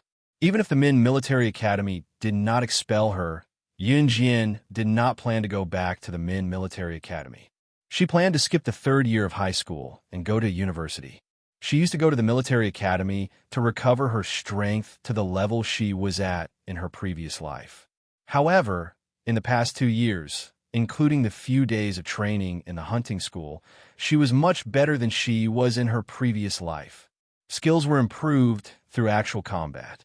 Yun Jian, who had enough strength, would return to the world of bloodshed. It would be inappropriate for her to go back to the Min military academy. Moreover, the university was more lax and free, which made it easier for her to take a leave of absence and return to the organization. Now, in the 2 years that she was away, many big and small organizations had risen. Reverse Emperor was almost as powerful as the Kosha mercenaries and in Hun. Yun Jian would not allow that to happen. Due to various reasons, she chose to skip a grade and go to a university. When Yun Jian asked Jian Ning where she planned to go to college, the plane had already landed and was taxiing on the runway. It would take some time for the plane to stop. Hearing Yun Jian's words, Jian Ning pointed to herself. Me? Heh, I plan to learn computer science. Although computers and other equipment are not yet common, I believe that one day it will be common all over the world.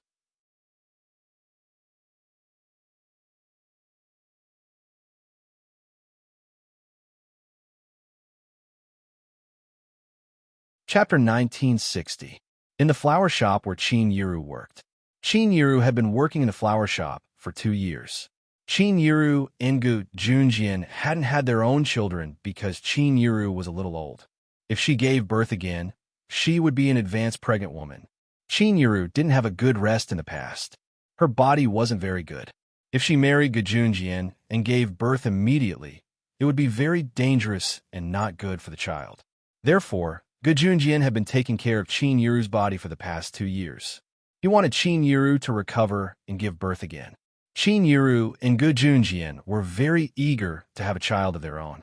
Therefore, Qin Yiru ate and drank as much as she should in the past 2 years. She took good care of her body. The employees of the flower shop came and went in batches. Now, only Qin Yiru and a few other old employees stayed in the flower shop all the time. Qin Yiru didn't know that Yun Jian had disappeared from the hunting school a year ago.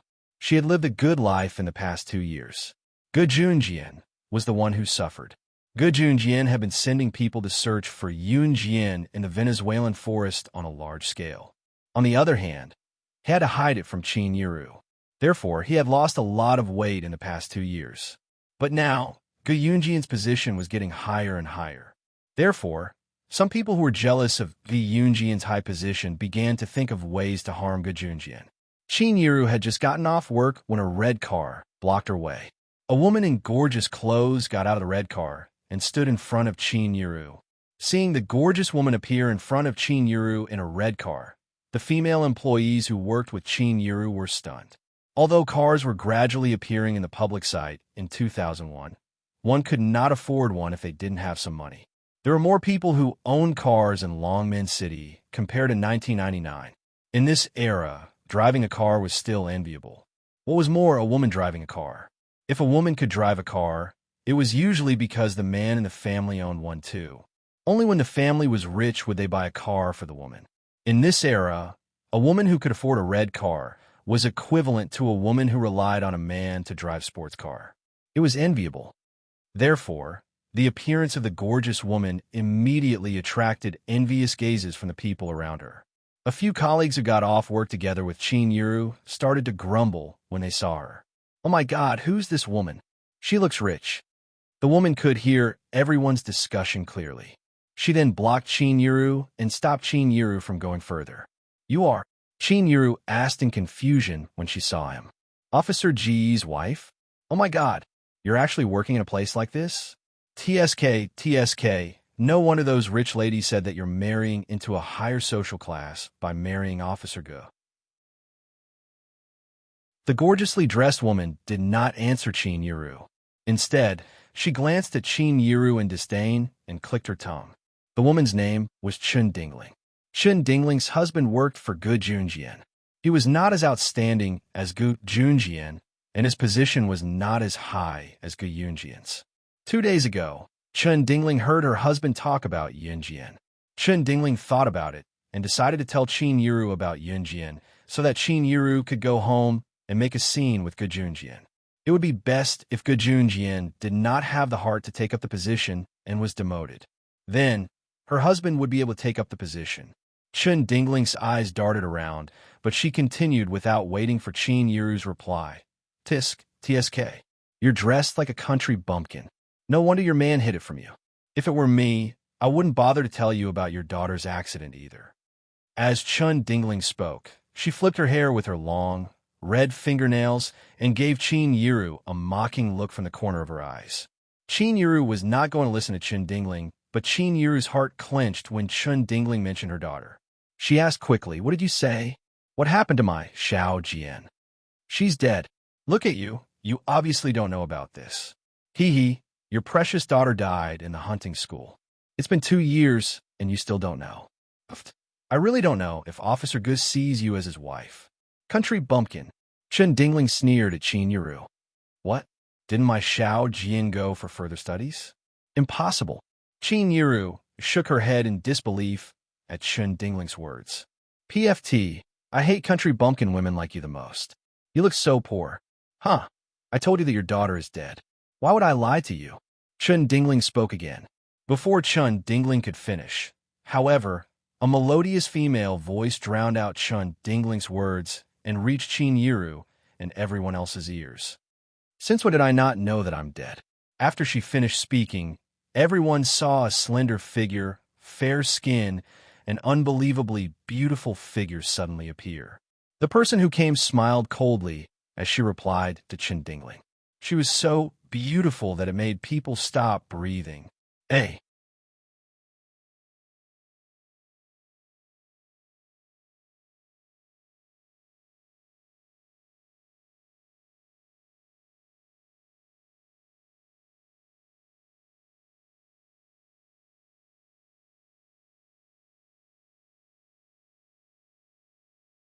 Chapter 1963. So arrogant. This freshman is so arrogant. Does she know what she's saying? When everyone present heard Yunjian's words, their faces all changed. Especially the boy who just shouted that he wanted to recruit Yunjian into his martial arts club. The corner of his mouth twitched fiercely and his face changed dramatically. Of course, the people around just changed their faces and didn't say much. At this time, a third-year senior in the martial arts club couldn't stand Yunjian's words. This senior originally didn't like Yunjian. After hearing Yunjian's words, she aggressively sneered at Yunjian. "Do you know what you're saying?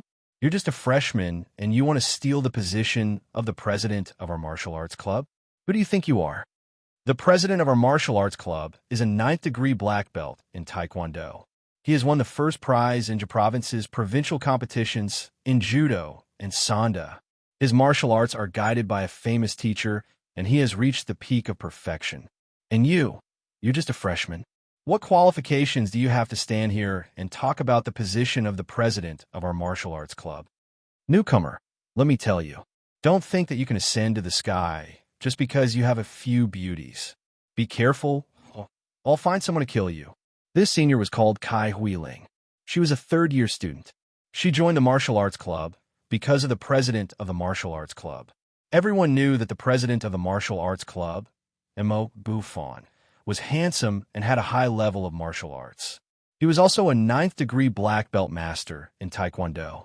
He also learned Judo and Sanda and won the first prize in the provincial level. Mo Buffon's family background wasn't bad. Such a man was simply the ideal partner in the hearts of all the girls. The reason why so many girls signed up for the martial arts club was because of Mo Buffon. Kai Huiling had been in the martial arts club for a long time. Her goal was naturally Mo Buffon. Originally, she saw that the other boy named Zhou Huntao wanted to pull Yun Jian into the martial arts club. Seeing that Yun Jian was so beautiful, Kai Huiling was unwilling. What if Yun Jian entered the club and stole the president of their martial arts club? Now that she heard Yun Jian say something like that, Kai Huiling directly used the skills of several powerful friends she knew in the underworld to threaten Yun Jian. If it was said that young girls who liked to mess around liked to say that they knew a certain gangster and felt that it was very amazing to have a backer to back them up, then in university, this kind of girl would carry this style to the climax. Moreover, in school, the girls did not have a wide range of knowledge. Take Kai Huiling, for example. She had always thought that the more gangster she knew, the more accomplished she would feel when she stood with the other girls. After Kai Huiling said this, she was waiting to see Yunjin apologize to her in a hurry. At this moment, Kai Huiling saw Zhu Huili, who was standing next to Yunjin, tugging at the corner of Yunjian's clothes and whispering to Yunjin, "Yunjin, you know what to do. Yunjin, let's not talk about this anymore. I heard that this third-year senior has connections outside. When the time comes, we'll be done with you." Zhu Huili had good intentions. She was afraid that Yunjin would get into trouble. In university, it was better for people who did not have absolute ability to keep a low profile. After hearing Zhu Huili's words, Kai Huiling sneered. Then, she stood in front of Zhu Huili, stretched out her hand, and pushed Zhu Huili hard. Zhu Huili's body was already round. Now that she was pushed by Kai Huiling, her whole body rolled on the ground. She raised her hand in embarrassment and covered her abdomen. She was in so much pain that she could not control herself. Ha ha ha. When the surrounding people saw that Zhu Huili was pushed by Kai Huiling without any warning, they all laughed loudly. No one wanted to help Zhu Huili up. This was a world where looks mattered. Zhu Huili was not good-looking and had a round body. She could only be treated as a joke by others. She is as fat as a ball. She is so king disgusting. Why would such a disgusting person come to our university to study? A boy pointed at Zhu Huili, who was rolling on the ground after being pushed by Kai Huiling, and loudly ridiculed her. That's right. She's so king disgusting. I'm going to throw up. The surrounding people were afraid that the matter was not big enough, so they all started to complain. Originally, this matter had nothing to do with Zhu Huili. However, at this moment, everyone present was using Zhu Huili as a joke and mocking and ridiculing her. Zhu Huili, who was thrown to the ground, seemed to be used to this kind of life. After she got up from the ground in embarrassment, she wiped the scratches on her face that Kai Huiling had just pushed her to the ground. Seeing that the surrounding people were laughing because of her action of pushing Zhu Huili, Kai Huiling felt a sense of accomplishment. However, just as Kai Huiling turned her head to look at Yunjian, hoping to see a look of panic and fear on Yunjian's face, Yunjian had already picked up Zhu Huili. She walked up to Kai Huiling in 2 or 3 steps and kicked Kai Huiling to the ground in front of everyone. When the surrounding people saw this, their mocking and ridiculing expressions instantly froze. As if that was not enough, Yunjian stomped on Kai Huiling's abdomen after kicking her to the ground and uttered the word coldly. It reached Kai Huiling's ears in front of everyone. There was no joy or sorrow in her voice, but it was enough to send chills down one's spine. Apologize. Hey.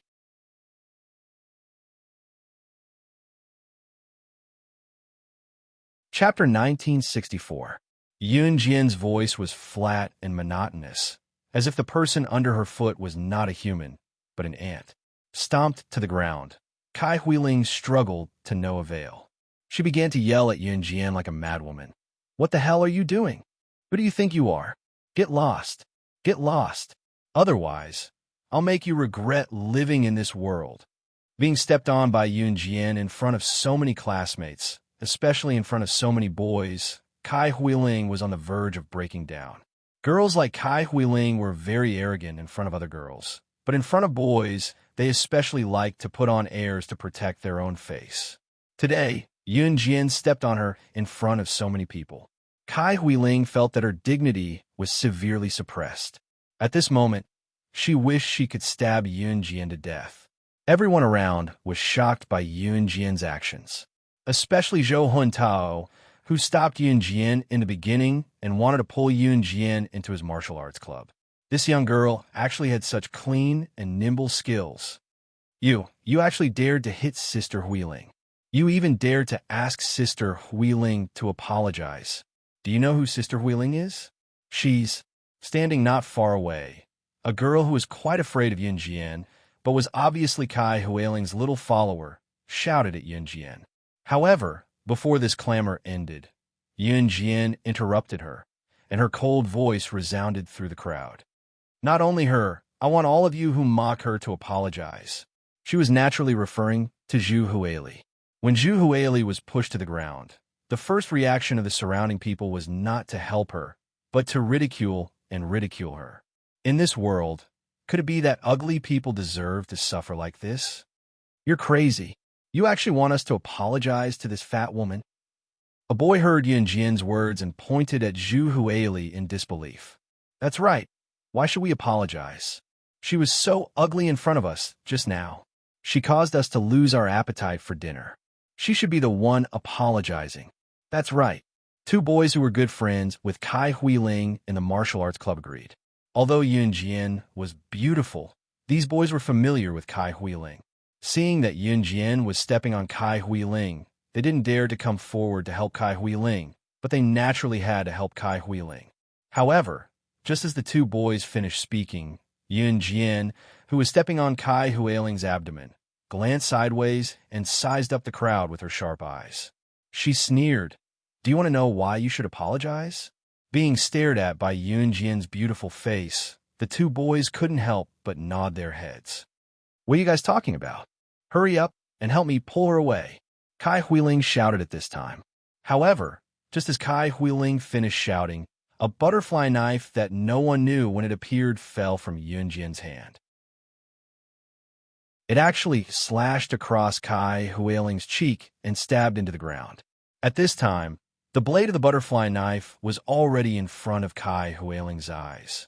Kai Huiling was so frightened by this scene that she screamed on the spot. At the same time, Yun Jian released the foot that was stepping on Kai Huiling. Her figure flashed in an instant, and, at a speed that everyone could clearly see, she kicked the two boys who were resisting just now to the ground. Yun Jian didn't use any amazing skills, but even so, it gave everyone present a great shock. Damn, that's amazing. Even Zhou Huntao, who was a member of the martial arts club, couldn't help but exclaim. By the time everyone reacted, the two boys who refuted Yun Jian had already flown 3 meters away. Everyone was terrified. However, they didn't know that this was the result of Yun Jian being merciful. Just as everyone was shocked by Yun Jian's frightening skills, they heard Yun Jian's cold and indifferent words. After the surrounding students heard this, their hearts trembled fiercely. "You're nothing but scum who can't even fight back against me. So apologize to me." Hey.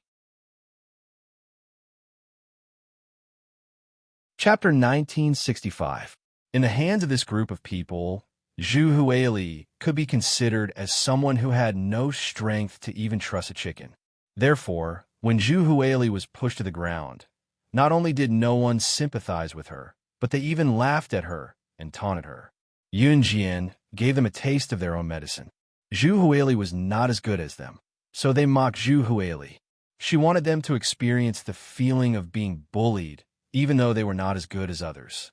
Seeing that Yun Jian did not hesitate to provoke these gangsters for her sake, Zhu Huili was so grateful that she did not know how to describe it. No one had ever treated her so well. Even her parents despised her. Even before this, no one was willing to play with her. Originally, Zhu Huili was very lucky to be able to make a friend like Yun Jian. However, Zhu Huili did not expect that Yun Jian would go to this extent for her.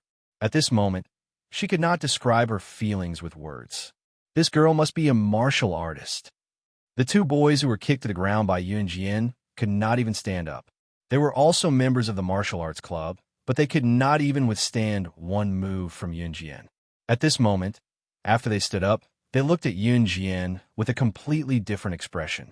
"I apologize. I apologize. It's my fault." After one of the boys stood up, he took the lead to apologize to Yun Jian in a trembling voice. When the surrounding people who had mocked Zhu Huili saw this, they also began to apologize. Without a doubt, Yun Jian's move had frightened them. After hearing the group of people who had mocked Zhu Huili apologize, Yun Jian did not bother to pay attention to them. She waved at Zhu Huili and walked towards the cafeteria. She was hungry. It was time to eat. "Classmate, you're so good at martial arts.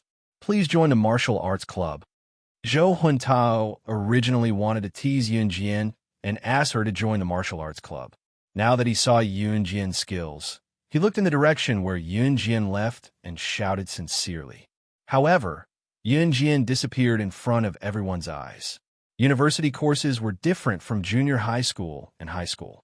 The location of university classes could change at any time, and there were at most 2 classes a day. As long as you arrived at the designated classroom before class started, you would be fine. Furthermore, the teacher would call out the students' names before class started. The students who arrived at the classroom had to say here. Of course, if the teacher was confused, they could ask their friends to call out for them. The teacher wouldn't notice. Because there were no fixed classrooms in the university, students spent most of their time in the dormitory. Therefore, when Yun Jian arrived at the university, the first place she went to was the dormitory. It was already dinner time.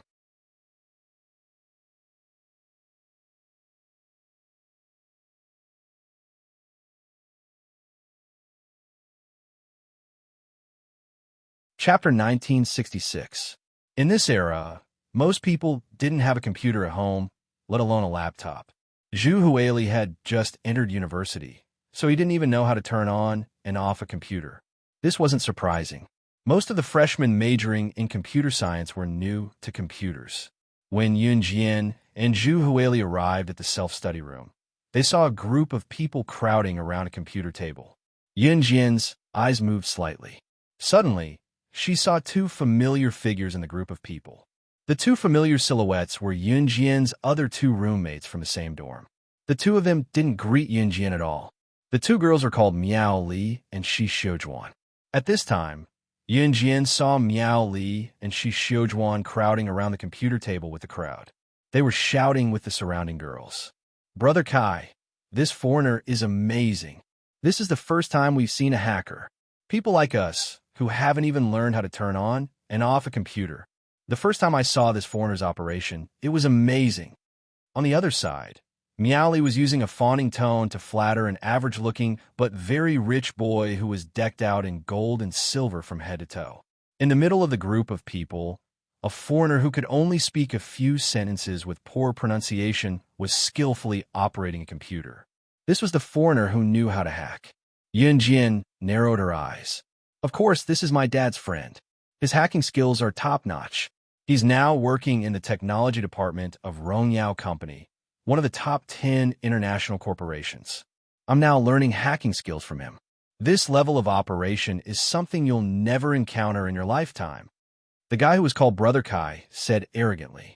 Immediately, some girls echoed Brother Kai's words. "Wow, he's amazing. As expected of Brother Kai, he's amazing." The foreigner who was operating the computer seemed to be very proud of himself.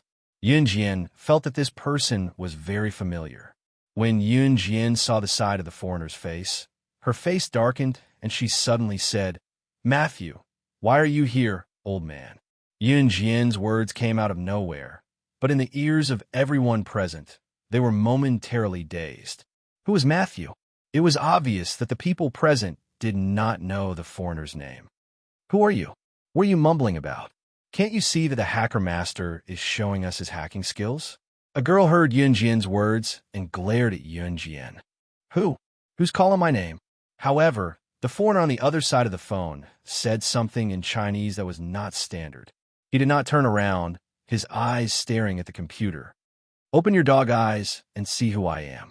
Why are you here?" Yun Jian spoke again in front of everyone. "Where did you come from? Were they here to cause trouble? If you keep yelling, get out of my sight." The girl who had been yelled at Yun Jian angrily after hearing her words. However, the foreigner had already turned his head around. The moment the foreigner saw Yun Jian clearly, he suddenly slipped from his seat and fell to the ground awkwardly. Then, the foreigner looked at Yun Jian in front of everyone and spoke to her in a tone that sounded like he had lost his life. "I'm sorry, but I'm sorry, but I'm sorry. Oh my God, why are you here, madam? Oh my God." Was it easy for him to come to Z country to show off his hacking skills? Did he have to be so scary? Who did he see? He actually saw the chairman of his own company. In this world, computer hacking skills are the most awesome. Once, with the power of one person, in just a few minutes, he broke through the armed system of a large country.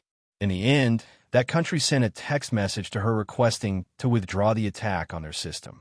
Unprecedented, the strongest hacker king, SSA.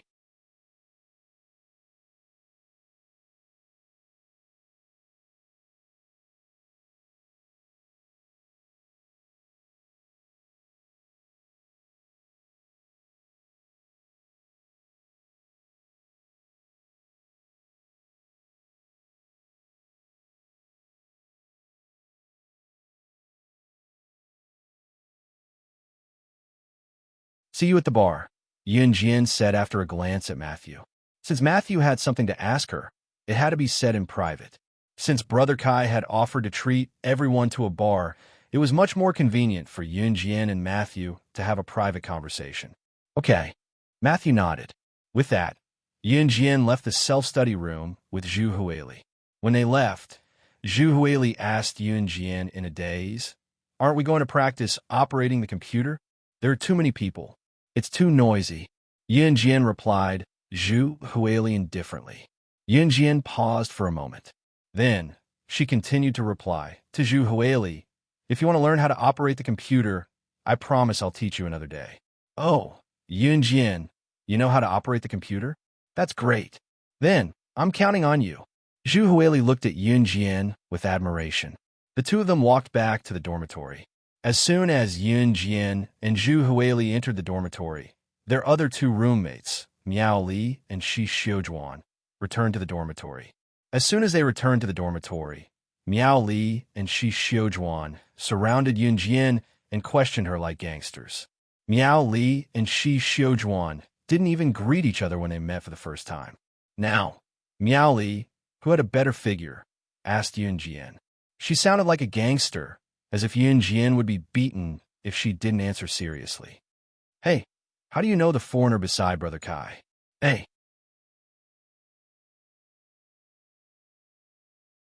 Chapter 1969. Miao Li and Shi Xiujuan were good friends. Their grades were about the same. In this era, the cutoff score for computer science was not high. Miao Li and Shi Xiujuan had passed the entrance exam together. It was said that you would become like the people you hung out with. Miao Li and Shi Xiujuan were the kind of people who hung out with boys every day. They would introduce each other to each other. If they liked each other, they would fall in love with each other. They would often gossip about who was with whom and who broke up with whom. There were even girls who would say dirty things when they hung out with boys. The scariest thing was that Miao Li and Shi Xiujuan smoked.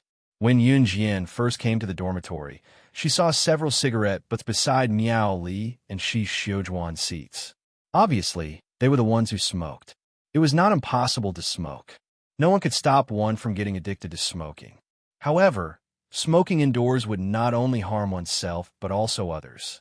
If others smoked indoors and you breathe in the smoke, you would be inhaling secondhand smoke. Secondhand smoke was more likely to cause cancer than smoking by yourself. It would bring serious danger to others' lives.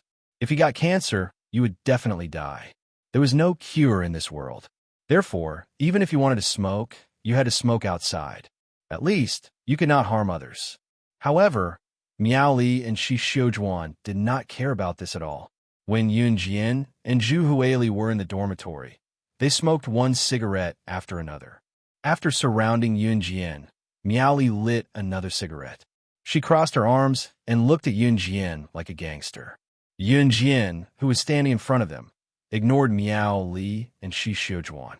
She walked past them and went to her bed. Hey, I'm asking you a question," Miao Li shouted angrily. She immediately put out the cigarette in her hand and rushed to Yun Jian to stop Yun Jian again. "I'm asking you how you know the foreigners around Brother Kai. Are you deaf or something? Can't you reply if you hear me?" Miao Li said confidently. Zhu Huili was stunned. She quickly ran over to Miao Li and shielded Yun Jian. She said to Miao Li, "What do you want? We don't want to do anything. Look carefully.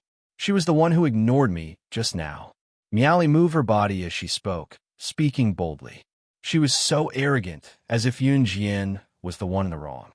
"Get out of my way," Yun Jian suddenly said coldly. Miao Li, who had just spoken confidently to Zhu Huili, heard Yun Jian say, "Get out of my way." She felt like she was being ignored. Girls like Miao Li and Shi Xiujuan tended to overthink things. Yun Jian's "get out of my way" sounded like sarcasm to them. What did you say? You want us to get out of your way? Miao Li stared at Yun Jian. She was furious. Xiujuan, this newcomer is too shameless. Let's teach her a lesson. Let's see if she still dares to be arrogant. Miao Li said to Shi Xiujuan. After that, the two girls rushed to Yun Jian and tried to suppress Yun Jian. Stop it. Zhu Huili's round body was not agile. However, she still stood in front of Miao Li and Shi Xiujuan to stop them from attacking Yun Jian. However, just as Zhu Huili stood in front of Miao Li and Shi Xiujuan, Yun Jian pulled her away. Then, she did not give Miao Li and Shi Xiujuan any chance to react. Zhu Huili did not even see when Yun Jian made her move. Yun Jian had already kicked Miao Li and Shi Xiujuan to the ground. When Miao Li and Shi Xiujuan realized what had happened, they were as shocked as Zhu Huili. At this moment, Yun Jian's calm voice sounded. Her words were enough to make the three of them gasp. I'm sorry. I studied in a military school in high school. I used to be in the special forces. Fists and kicks have no eyes. It was purely an accident that I accidentally sent you to the hospital. Hey. Chapter 1970. She studied in a military school in high school. She was a special forces soldier. Yun Jian's words were transmitted to Zhu Huili, Miao Li, and Shi Xiujuan's ears. The three of them were instantly dumbfounded. Yun Jian's words were flat and monotonous, but the meaning behind her words shocked the three of them, especially Miao Li and Shi Xiujuan. At this moment, Miao Li and Shi Xiujuan had been kicked to the ground by Yun Jian. They were in so much pain that they couldn't stand up for a while. The two of them didn't know that Yun Jian hadn't used all her strength. If Yun Jian had really hit them, Miao Li and Shi Xiujuan would probably have been sent to the hospital for emergency treatment. The moment they were kicked to the ground, the two of them wanted to stand up and fight Yun Jian like crazy. However, when they suddenly heard Yun Jian's words, the two of them fell to the ground and were stunned. You studied in a military school in high school? Aren't most of the students in military schools boys? How could a girl like you study in a military school? Miao Li had forgotten about the pain from Yun Jian's kick. After hearing Yun Jian's words, she was stunned. Miao Li and Shi Xiujuan were typical snobs. Just now, the two of them surrounded Yun Jian like gangsters and said, "You're not convinced? I'll beat you until you're convinced." Now that they heard that Yun Jian was actually a special forces soldier in a military school, the two of them were instantly filled with respect. They no longer acted like they didn't see Yun Jian when they first met Yun Jian.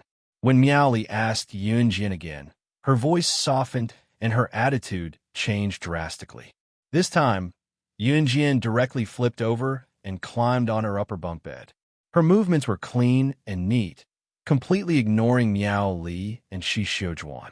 Yun Jian, who was lying on the bed, closed her eyes and ignored him. Seeing this, Miao Li and Shi Xiujuan were displeased.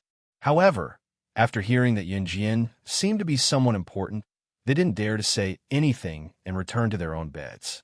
It was almost 7 o'clock in the evening when Yun Jian and Zhu Huili returned to the dormitory. They had agreed to meet at the swing bar at 8 o'clock.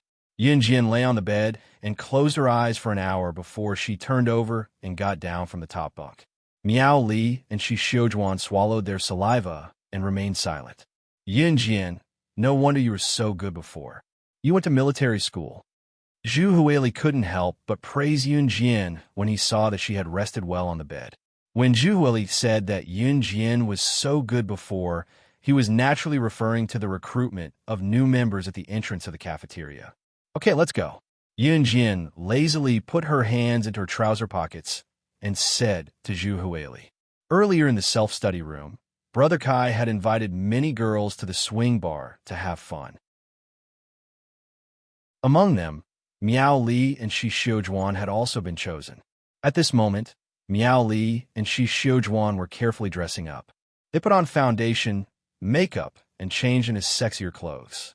At first glance, it was obvious that they were preparing for a long battle to attract the attention of the boys. Yun Jian wore the same clothes during the day. At this moment, She beckoned to Zhu Huili and walked out. It was a September night, and the weather was still a little stuffy.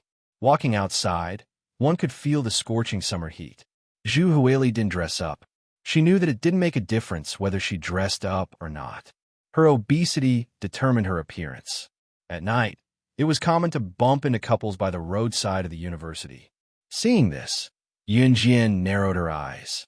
This clearly showed that life in the university was very leisurely and carefree. However, she would bid farewell to this carefree life and return to the world of bloodshed. The University of Rivertown was just a turning point. When she passed by a very bright street lamp, she suddenly heard a surprised voice behind her. "It's you. It's you. Junior, wait up." Hearing this voice, Yunjian narrowed her eyes slightly and looked out of the corner of her eye. She saw the few members of the martial arts club that she met at the entrance of the cafeteria in the afternoon. They were led by Zhou Huntao, and they were walking towards her. Zhou Huntao was the boy who first threw a football to Yunjian in the afternoon and wanted to recruit Yunjian into the martial arts club. He was also a senior in his third year. In the afternoon, he really wanted to flirt with Yunjian. However, after seeing Yunjian's sharp skills, his desire to invite Yunjian to join the martial arts club became stronger. When he saw the familiar figure, he took a closer look and realized that it was Yunjian. Zhou Huntao led the group of members of the martial arts club and walked towards her quickly. "Hey!"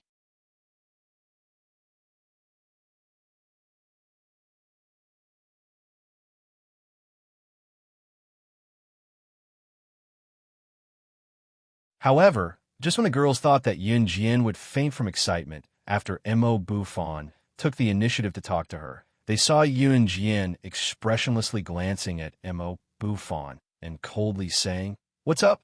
Her tone was flat and monotonous. Even Mo Buffon blinked in surprise when he heard Yunjian's words. He paused for a moment before continuing. "I heard that you're very skilled. I would like to invite you to join us on behalf of the martial arts club. I've said it before. I'll join if the president position is given to me. Otherwise, there's no need to talk about it." After Yunjian finished speaking, she didn't even look at Mo Buffon. She beckoned Zhu Huili to walk around Mo Buffon and his group and was about to walk forward. At this moment, Yunjian and her group were in a dark corner. There weren't many people walking around here. Occasionally, there would be young couples passing by, but there were very few of them.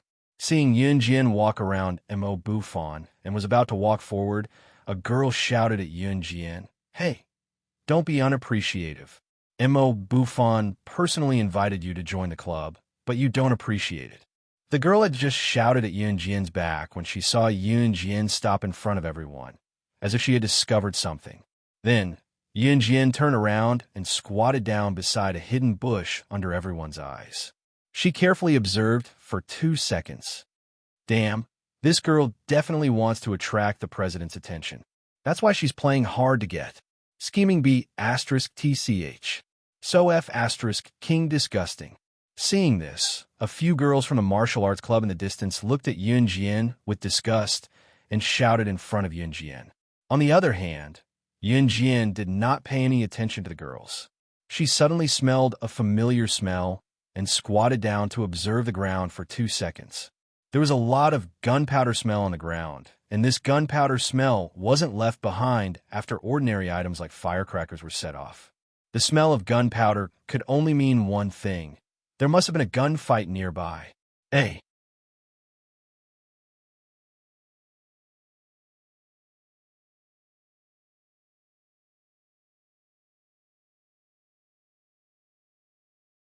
Yunjian only found out about this after she walked into the large private room of the swing bar with a group of people. It was not hard to see that Mo Buffon's family background was good.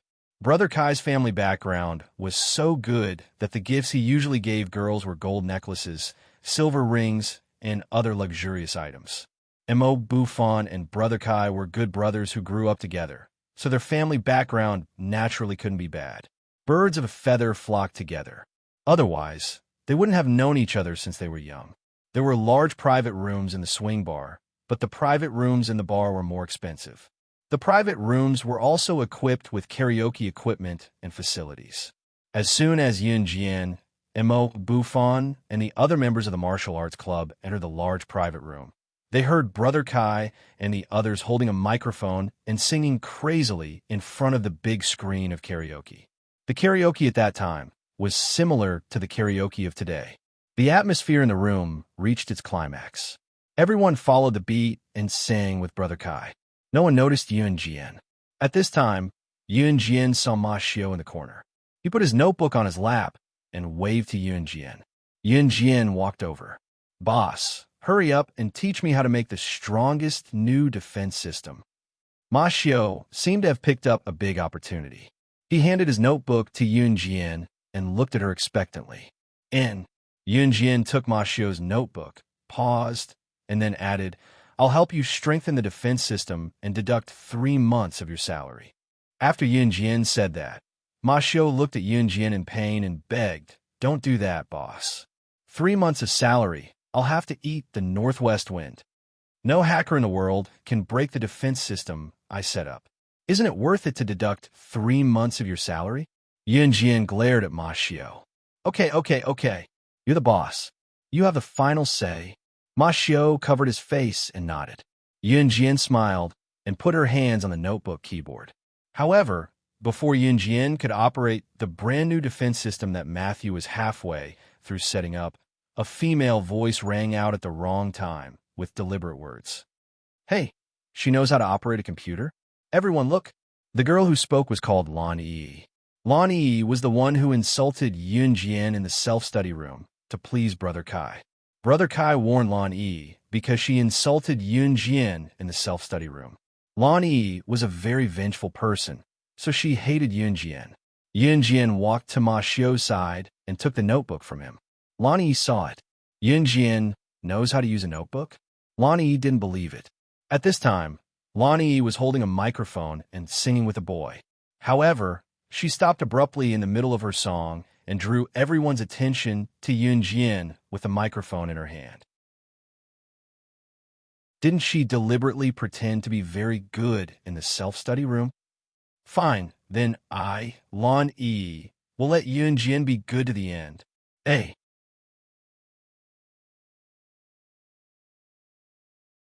Chapter 1973. Lan Yi held the microphone and put her mouth to the microphone. Her voice was transmitted through the microphone to the speakers and amplified to the ears of everyone present. Therefore, no matter how loud the karaoke sound system was, no matter how noisy the people around were, they could still hear Lan Yi's words. At the same time, they looked at Yun Jian and Matthew, who had deliberately hidden themselves in the corner. Seeing that everyone had turned to look at Yun Jian and Matthew, Lan Yi smirked at Yun Jian, who was sitting in the corner. Lan Yi thought that Yun Jian knew Matthew and wanted Matthew to secretly teach her how to use the computer. Then, she could show off her computer skills in front of everyone. Therefore, Lan Yi attracted everyone's attention to Yun Jian. She wanted to embarrass Yun Jian in front of everyone. It had to be said that Lan Yi's thoughts belonged to the mentality of a normal young girl.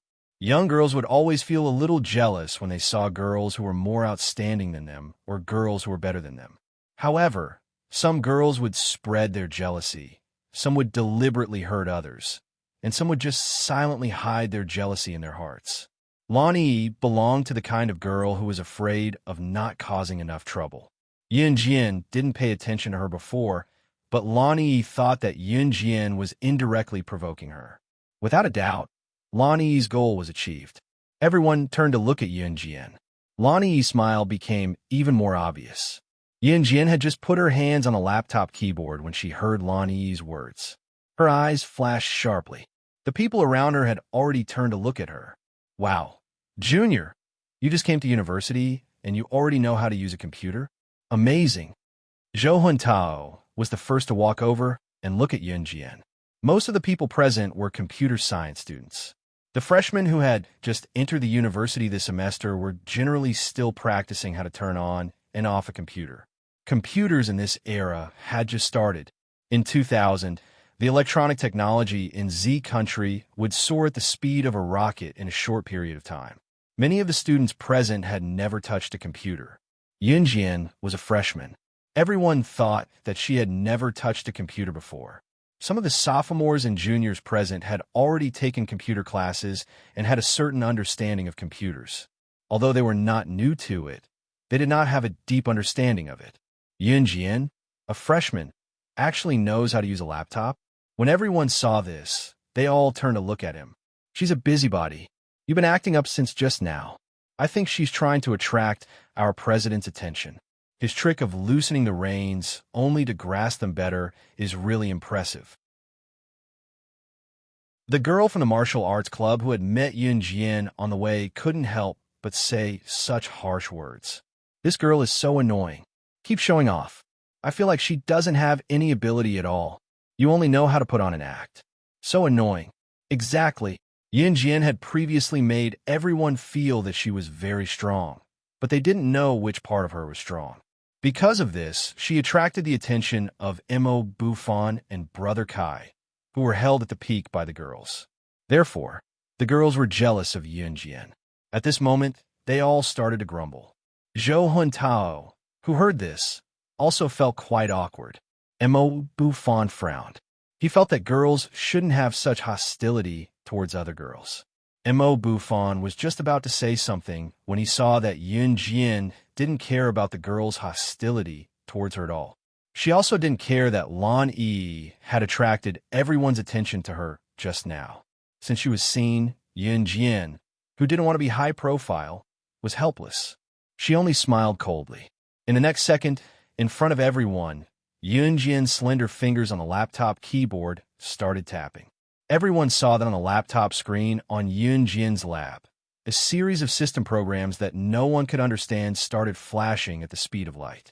Yunjian didn't even need to look at the keyboard to be able to feel the keys on the keyboard. This speed of operating a computer was something that couldn't be done without a few years of computer operating skills.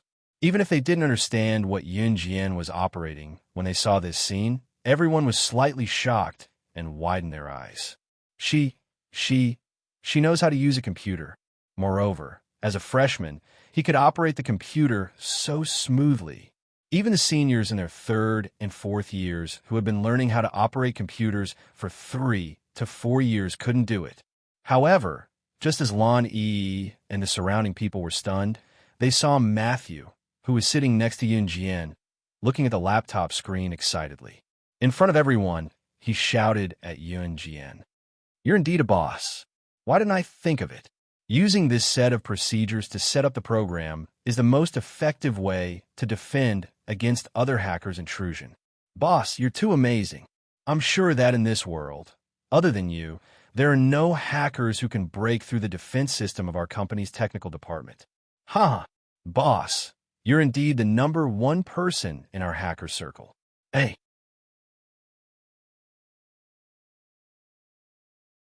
Chapter 1974. Although Matthew was only in his 40s, being able to sit in the position of the head of the Rongyao Company's technical department at his age was already very impressive. Matthew's age and his current position could scare a large number of international elites to death. The temperament that Matthew exuded from his bones was that of an old urchin. Some people were still young, but their hearts were already old, and their actions were no different from that of an old urchin's. This was referring to Matthew. Although Matthew's strength could not be denied, his behavior was sometimes really out of his control. For example, just now, outsiders did not know what Yunjian was doing. They only knew that Yunjian's operation was particularly amazing. However, Matthew knew that Yunjian was setting up the defense system of the Rongyao Company's technical department, and the defense system she set up had 0 loopholes. The possibility of outsiders finding a flaw in the defense system was equivalent to 0. This was simply a miracle in the world. At least, people like Matthew were completely shocked when they saw this. Matthew's temperament was like an old urchin's. When he saw such a scene, he would say all the words in his heart. As a matter of fact, Matthew, the fool, had shouted at Yunjian in front of everyone in the room. Originally, Yunjian's speed of operating the computer was so fast that it amazed everyone present. However, no one present knew what Yunjian was doing. In the eyes of Lan Yi, Zhou Huntao, Mo Buffon, Brother Kai, and the others, the various programs flashing on a laptop screen were more like Yunjian's random keys. However, this group of people were not experts and did not understand these, but Matthew did. With Matthew's roar, everyone understood what was going on. After hearing Matthew's words, everyone was in a trance for a moment and was stunned on the spot. Even the few boys who had been singing crazily and brought the atmosphere to the climax were dumbfounded and looked over in a daze. Only the accompaniment of the karaoke continued. At this moment, whether it was Lan Yi, Zhou Huntao, Mo Buffon, or Brother Kai, they were all stunned.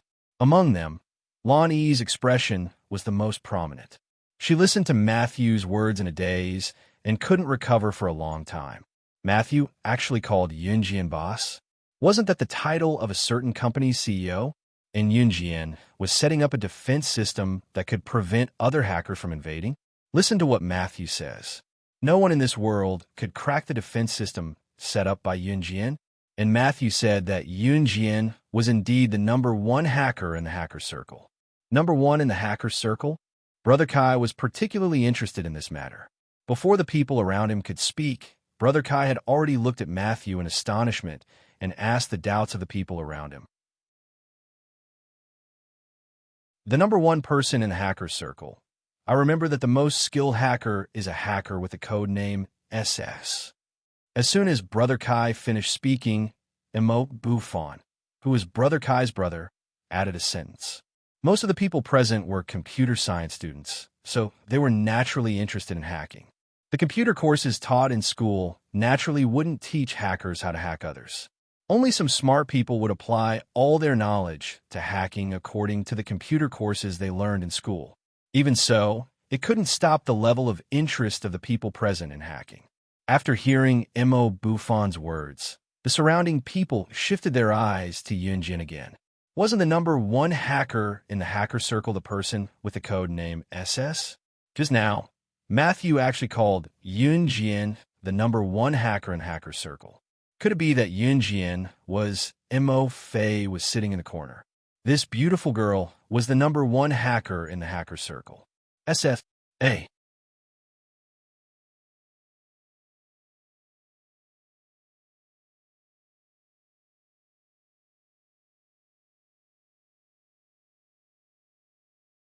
It was fine if you were outstanding, but when you were outstanding to a certain extent, a realm that others could not reach, then you were finished because you would become the public enemy. Yunjian's beauty was something that all the girls wanted but could never achieve. Therefore, Lan Yi and the others didn't like Yunjian, let alone Yunjian, who was so outstanding. However, Yunjian didn't care about what the people around her were saying or doing. Her fingers nimbly operated on the keyboard of the laptop.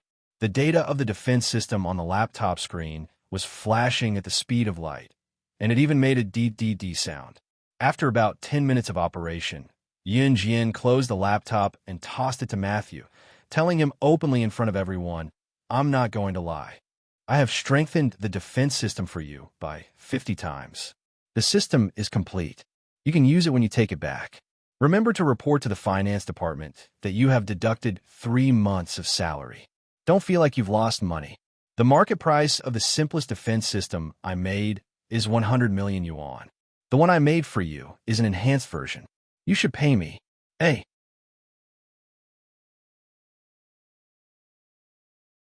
Chapter 1976. Everyone around was led by Lan Yi to look at Yunjian. They had been discussing Yunjian since the beginning.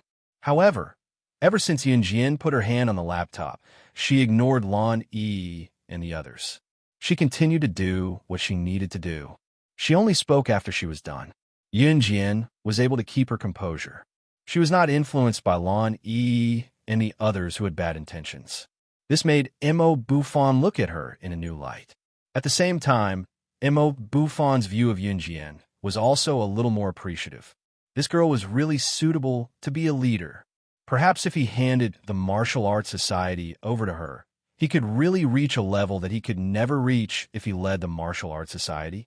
Mo Buffon's goal was to further develop the martial arts society. He did not care who was the president of the martial arts society. What he cared about was that the president of the Martial Arts Society could lead everyone to a higher and more outstanding place. Moreover, M.O. Buffon's original intention was to carry forward the Martial Arts Society. Therefore, if there was such a person who could replace him to lead the Martial Arts Society to a higher position, then M.O. Buffon was willing to give up his position as the president of the Martial Arts Society. Just now, M.O. Buffon had sensed the aura of a leader from Yunjian's aura. It was the air of a leader. Just as M.O. Buffon was thinking of this, Lan Yi's surprised voice suddenly sounded again. What? The market price of the simplest defense system you made is 100 million? Are you kidding us? Lan Yi's words resounded throughout the audience. Hearing this, everyone present was in a trance for a moment. Are you serious? What kind of defense system can she make? Are you messing with us? And the market price of 100 million, I have never heard of it in Jiangxing. Even the computer science professors in the school can't sell a defense system at a market price of 100 million. Don't tell me you're just bragging about it. Could it be that you are better than the teachers? As soon as Lan Yi finished speaking, a boy who was not handsome and did not have much of a presence, but liked to sit in the group of girls and say some dirty jokes to attract the attention of girls, stood up and looked at Yunjian. He spoke with slight disdain. It was true that Yunjian was beautiful, but no matter how beautiful she was, she couldn't make a living, right? Boys also wanted their own face. To a boy, a girl should be smart and beautiful. But if a girl was better than a boy one day, then no matter how beautiful the girl was, the boy would not be satisfied. Of course, not every boy was like this. But at least the boy who spoke up now felt that Yunjian was too domineering. He couldn't stand it, so he retorted. Zhou Zheng, she is someone that Master Matthew knows. How can the teachers in the school compare with her? Brother Kai, who didn't say a word just now, suddenly spoke to the boy. Obviously, this boy's name was Zhou Zheng, and he usually hung out with Brother Kai and the others. To be honest, although Brother Kai was a rich second-generation heir, he was not very handsome. He was not very tall, but he was not short either. When necessary, Brother Kai would still stand up and say a few words of justice. This surprised Yunjian. However, Yunjian did not show her surprise on her face. Okay, let's sing. She is someone that Master Matthew knows. How can she be bad? Brother Kai waved to the crowd. After all, Brother Kai's family was rich, powerful, and influential. After listening to Brother Kai's words, the surrounding people obediently dispersed. Everyone continued to sing, drink, and eat desserts. They were having a lot of fun. It was as if the shock just now was just a farce. However, the crowd did not know that the real shock had not yet begun. In the corner, Matthew carefully put the notebook that Yunjian returned to him back into the notebook bag. Seeing that no one was paying attention to him and Yunjian, Matthew secretly said to Yunjian, "Boss, our company's fox recently came to Z country to look for you. I don't know why she came to look for you. At that time, she refused to come with me, saying that she disliked me because I looked stupid. Hey."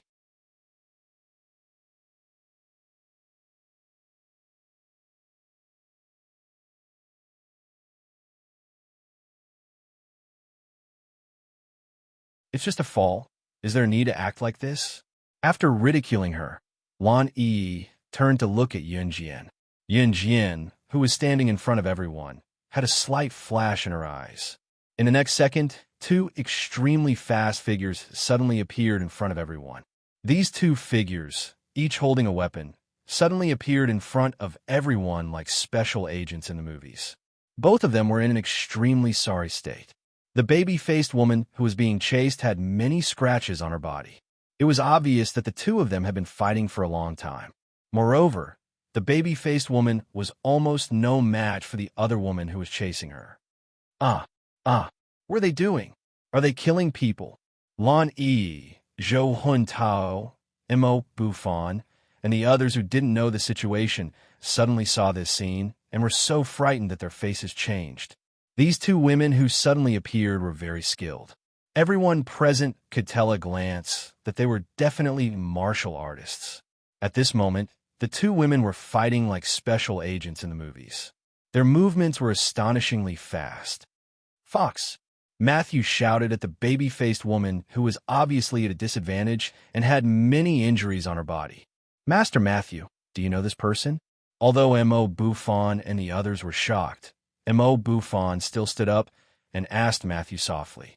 Just as he finished asking, M.O. Buffon clenched his fists and said to the boys of the martial arts club, "Boys, come with me to help."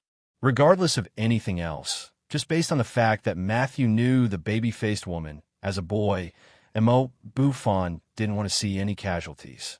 M.O. Buffon and the others were naturally not. This was a showdown between assassins. They couldn't interfere at all. However, just as Buffon was about to lead the boys of the martial arts club to rush over there to help, he saw a small, nimble, and powerful figure that dazzled everyone was already one step ahead of everyone and rushing over there. In front of everyone, Yun Jian kicked the woman who was chasing after Fox to the ground. Then, a butterfly knife suddenly appeared in her hand. Yun Jian's fast and frightening skills stunned M.O. Buffon and the others. However, they saw Yun Jian holding the butterfly knife and pointing the blade at the woman who was chasing after Fox. In front of everyone, she said something that no one could understand. "You dare to touch my people? You're really bold. Which organization are you from? Tell me your name." Hey.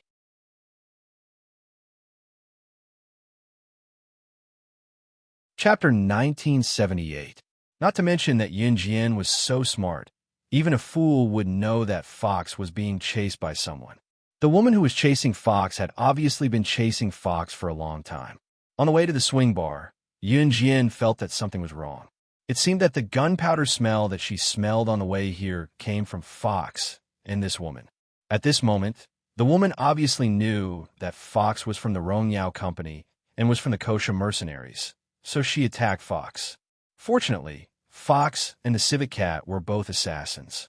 However, Fox was later sent to the Rongyao Company by Yun Jian, while the civet cat followed Snake Lizard and worked in the kosher mercenaries. In comparison, Fox's skills were weaker than the civet cat's, but even so, this woman chased Fox for several hours and still couldn't get rid of him. It was obvious that Fox's skills weren't weak. At this moment, after Yun Jian kicked the woman to the ground, the sound of her questioning the woman with the butterfly knife in her hand spread throughout the venue. In the scene just now, Yun Jian's attack was too fast and the butterfly knife was too violent, so everyone present was stunned for a long time before they reacted. By the time they realized what was going on, the boys from the martial arts club who had planned to help, M.O. Buffon, Zhou Huntao, Zhou Zheng, who had been rude to Yun Jian in the private room, and Zhu Huili, who was with Yun Jian, were all stunned. Even Brother Kai, as well as Lan Yi, who spoke rudely to Yun Jian and wanted to deal with Yun Jian, were all stunned. Not for anything else, but for Yun Jian's frightening skills. One had to know that even the president of the martial arts club, M.O. Buffon, couldn't react immediately, but Yun Jian. She actually kicked the woman who was chasing Fox away before M.O. Buffon made a move. Just based on this point, Yun Jian's skills were definitely above M.O. Buffon's. One had to know how fast Fox was when he was fighting with that woman. That speed was comparable to the assassins in the movies. Just now, Yun Jian had kicked the woman away in a way that was faster and more frightening than this. It could be said that if it wasn't for Yun Jian, even if M.O. Buffon and the rest rushed up to stop the Fox and the woman, they would only be sending themselves to their deaths. This scene made everyone who had previously thought that Yun Jian was arrogant and wanted to snatch M.O. Buffon's position as the president of the Martial Arts Society. She had even used words to attack Yun Jian. All of them were stunned and their facial expressions stiffened. Zhou Zheng, who had just spoken ill of Yun Jian, was shocked beyond words. Everyone present stared with their eyes wide open. After all, Yun Jian was just a university student like them, and a freshman at that.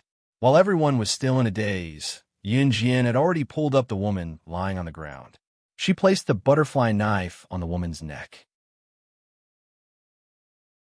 At this moment, she was like the Grim Reaper, interrogating the woman. "You don't want to say? I have plenty of ways to make you confess." Seeing Yun Jian place the butterfly knife on the woman's neck, M.O. Buffon and the rest who didn't know the situation, thought that Yun Jian was going to attack the woman for no reason. Thus, Mo Bufan hurriedly said, "Calm down." Compared to Mo Bufan's calmness, although Lan Yi was afraid, she still wasn't willing to accept Yun Jian's amazing strength. Lan Yi still thought that Yun Jian was pretending. Thus, Lan Yi mustered up her courage and said to Yun Jian, "What are you pretending for? Do you need to use such methods to get Brother Kai and Senior Bufon's attention? Your two extras are pretty good. Their acting skills aren't bad." However, before Lan Yi could finish speaking, Yun Jian's butterfly knife had already slid into the woman's neck in front of everyone. The knife was pulled back in time. Yun Jian's face was cold. Under the dumbfounded gazes of the group of people behind her, she continued to speak to the woman. This time, she had already confirmed the woman's identity. "Reverse Emperor's organization, right? I haven't done anything to Reverse Emperor's organization yet, and you guys came to me first. Are you in a hurry to die? Hey."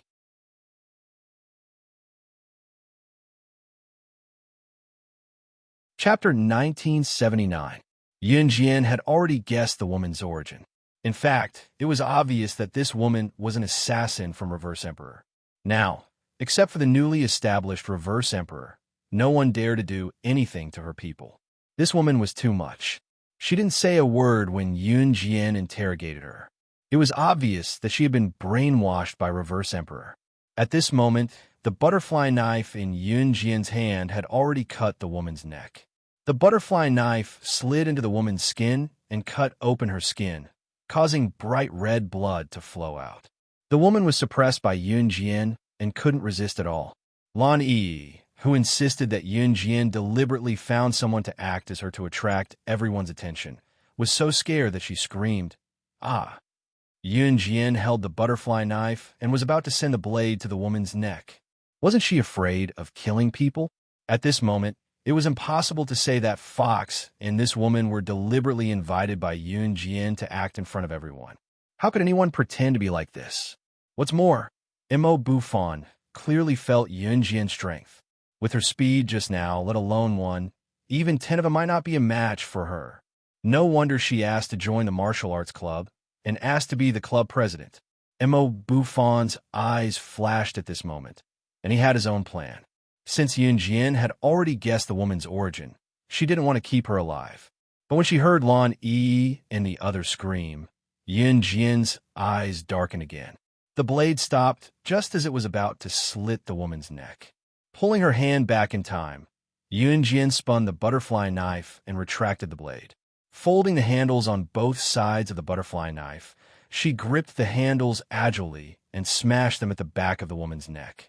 The woman didn't even have a chance to resist in Yun Jian's hands and fainted. Yun Jian directly threw the woman in front of Matthew and said to him, "Deal with her." Yun Jian originally wanted to slit the woman's throat, but Lan Yi's scream stopped Yun Jian from doing so. After all, she still had to stay in the university. If she killed the woman in front of Mo Bufan and the others, even if she had 2 hours of amnesia liquid, it would be inconvenient to use the 2 hours of amnesia liquid to erase people's memories every time. At this moment, Yun Jian threw the woman to Matthew and turned to look at the fox. Everyone was dumbfounded and had no idea what was going on. When Yun Jian turned her head to look at the fox, the surrounding people looked over curiously. The fox had been chased by the woman the entire way. The fox's strength was not as strong as the woman's, but it was not much weaker. Therefore, after being chased all the way, it had suffered quite a few injuries. Since Yun Jian had smelled the gunpowder of the pistol earlier, it proved that the fox and the woman had used firearms when they were fighting.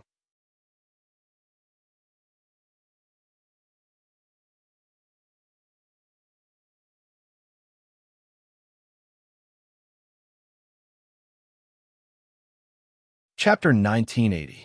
Yun Jian had never been a good person. Her people were being hunted by Reverse Emperor, and they were already bullying her. If she did not retaliate, she would not be slaying God anymore. Slaying God had always been a vengeful person who would repay kindness. She would never shrink back. That was who she was. There were 3 team leaders in the Kosha mercenaries. They were the intelligence team leader, the assassination team leader, and the investigation team leader. As the name suggested, the three team leaders were highly respected in the Kosha mercenaries other than Snake, Lizard, and Tiger. Leopard. The status of the three team leaders was similar to Qing Yu's in Gusha mercenaries. As for the areas that the three team leaders were in charge of, they were categorized. For example, the intelligence team leader was in charge of collecting information.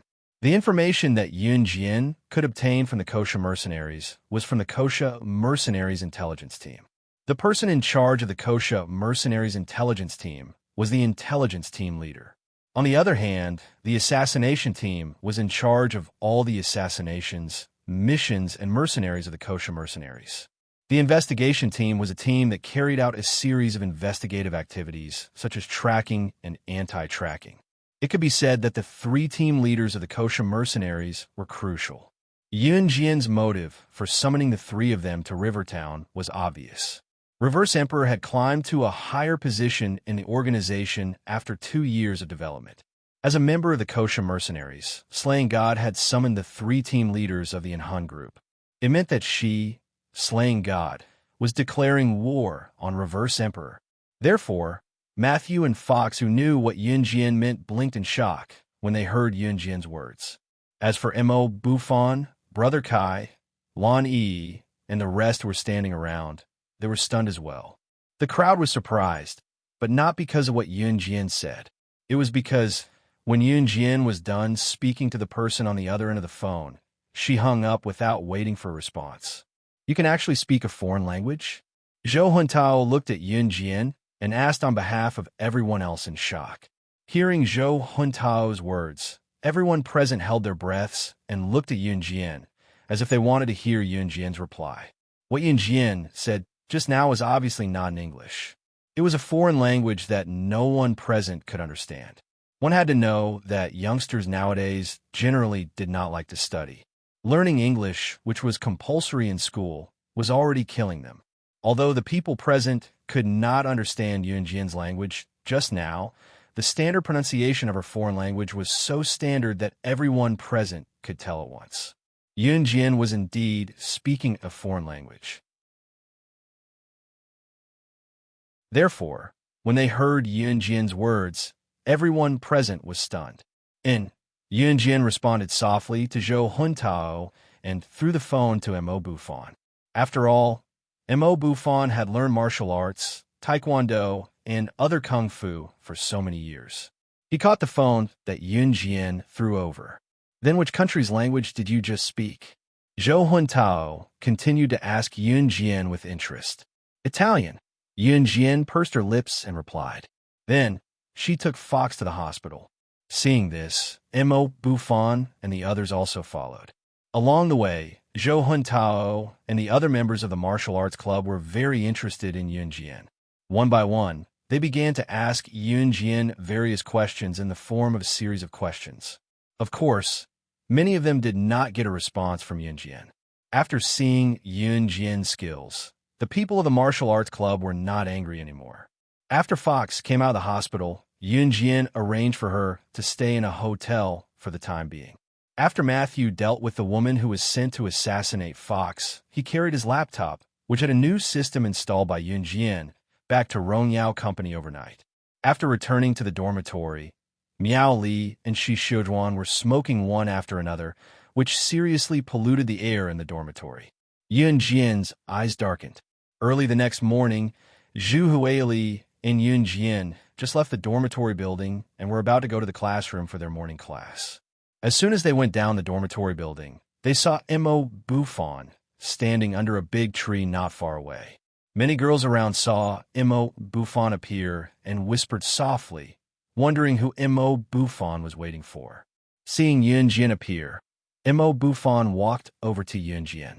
The surrounding girls who were hiding in the corner and secretly looking at Mo Bufan with shy eyes all secretly glanced and whispered, "Who is that girl? I don't think I've seen her before." Senior Bufan is actually waiting for her to go to the morning class in person. Before the girls were done being envious, however, they saw Mo Bufan pass a document to Yun Jian and say to her, "Yun Jian, you're a genius. From today onwards, The martial arts club will be handed over to you. I admit that I'm not as good as you, so you will be the president. Hey,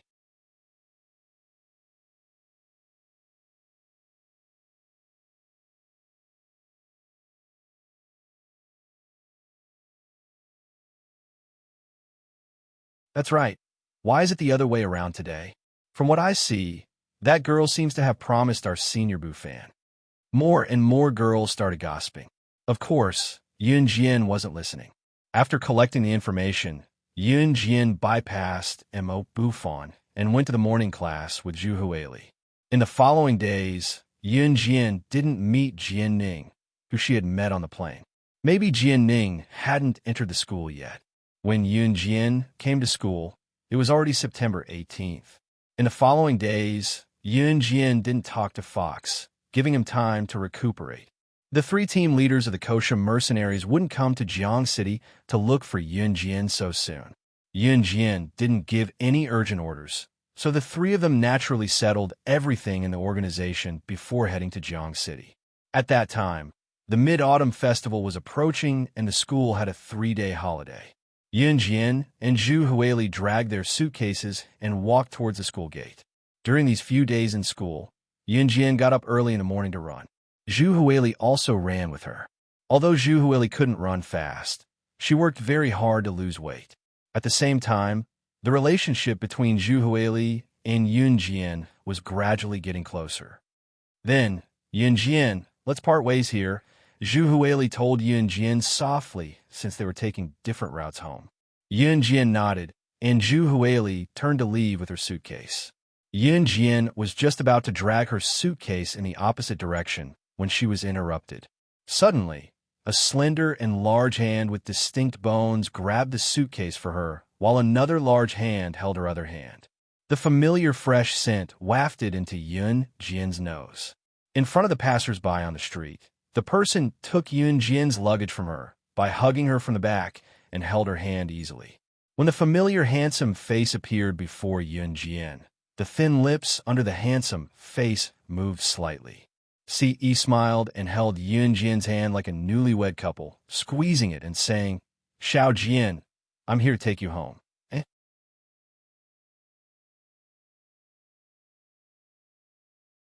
Chapter 1982. The Mid-Autumn Festival was a national holiday.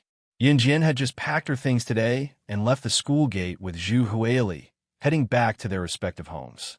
After Zhu Huili left, Yun Jian was about to pick up her suitcase when it was taken away by Ce. Ce was holding her hand as he said what he said just now. Yun Jian's smile lifted slightly when she saw Ce. She clasped Ce's large palm with her own and walked towards Ce's Lamborghini. Ce put Yun Jian's suitcase in the narrow back seat of the Lamborghini. After Yun Jian got into the front passenger seat, he started the engine and the car sped away like a bolt of lightning. Ce had not seen Yun Jian for a few days since he came back the last time. Now that he saw her again, he could not be more in love with her. Ce was different from other men. Some people said that two people would get tired of being together for a long time, especially couples who were very loving before marriage. After being together for a long time after marriage, the man would develop a sense of weariness toward the woman.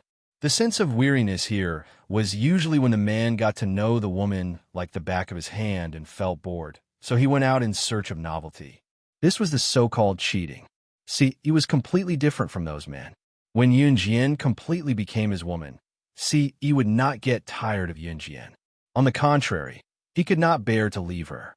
He wanted to see her all the time and not be apart from her for even a second. Students rarely went home on weekends in university because they came from all over the country.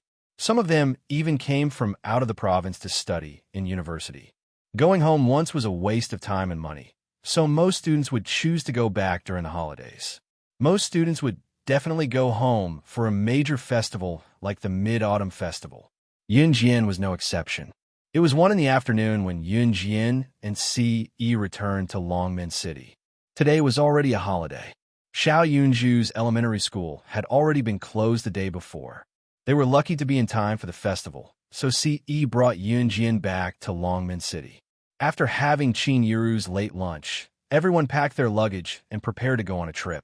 During the 3 days of the Mid-Autumn Festival, Qin Yiru and Ge Junjian had already agreed to go on a trip together.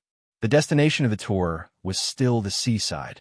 For this trip, Lan Su, Qin Yu, Gun Yinji, and Yun Yi were traveling together. Of course, Adam was tagging along as well. Because Lan Su had a child with her, Adam, as a stay-at-home dad, naturally had to follow and serve her. On the way there, Yun Zhu, Duan Li, and Duan Yu were in high spirits, singing the songs they learned from school during their excursion, cheerful and carefree. Mo, Sun, and Snow Eagle had already brought Luo Mei and Si Luo back to an Hun group, so it was impossible for them to be here now. At the same time, Ge Junjian drove his Jeep, Si Yi's Lamborghini, and Adam's sports car. It was just enough to fit everyone. The 3 cars were currently heading to Wenzhou, the nearest seaside city to Longmen City. Zhe Province, Wenzhou. Wenzhou was a coastal city located right next to the sea, so there were many seaside vacation spots. Many people who live near the sea had also started a seaside tourism business. Ge Junjian had booked a hotel before they came. It was a hotel near the sea, and while it was not particularly luxurious, it was not too shabby either. Ge Junjian knew Si Yi's personality, so he had booked a room for Yunjian when he booked the hotel. This made Si Yi's impression of his father-in-law, Ge Junjian, improve instantly. By then, Yunjian and the rest had already brought Xiao Yunzhu, Duan Li, Duan Ya, Qin Yu, Yun Yi, and Gun Yinji to the beach. Si Yi followed Yunjian with a hand in his pocket. Qin Yiru and Ge Junjian set up a barbecue rack by the beach and set up a simple umbrella to start the barbecue. Lan Su did not go far because she had a child with her, while Adam, one of the 4 leaders of an Hun group, helped Qin Yiru and Ge Junjian move the barbecue rack and everything else out. Of course, with Lan Su and his child by his side, Adam was happy to move.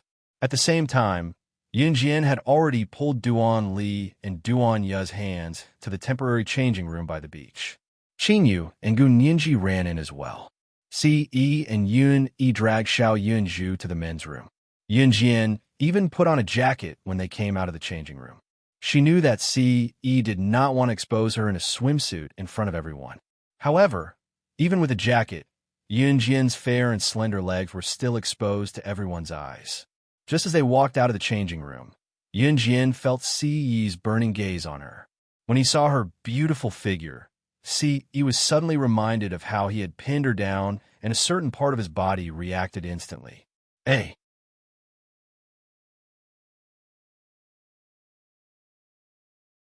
Chapter 1983.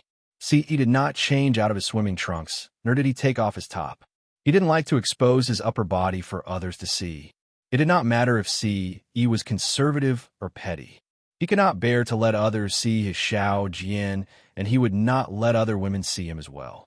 Everything he had belonged to his Xiao Jian.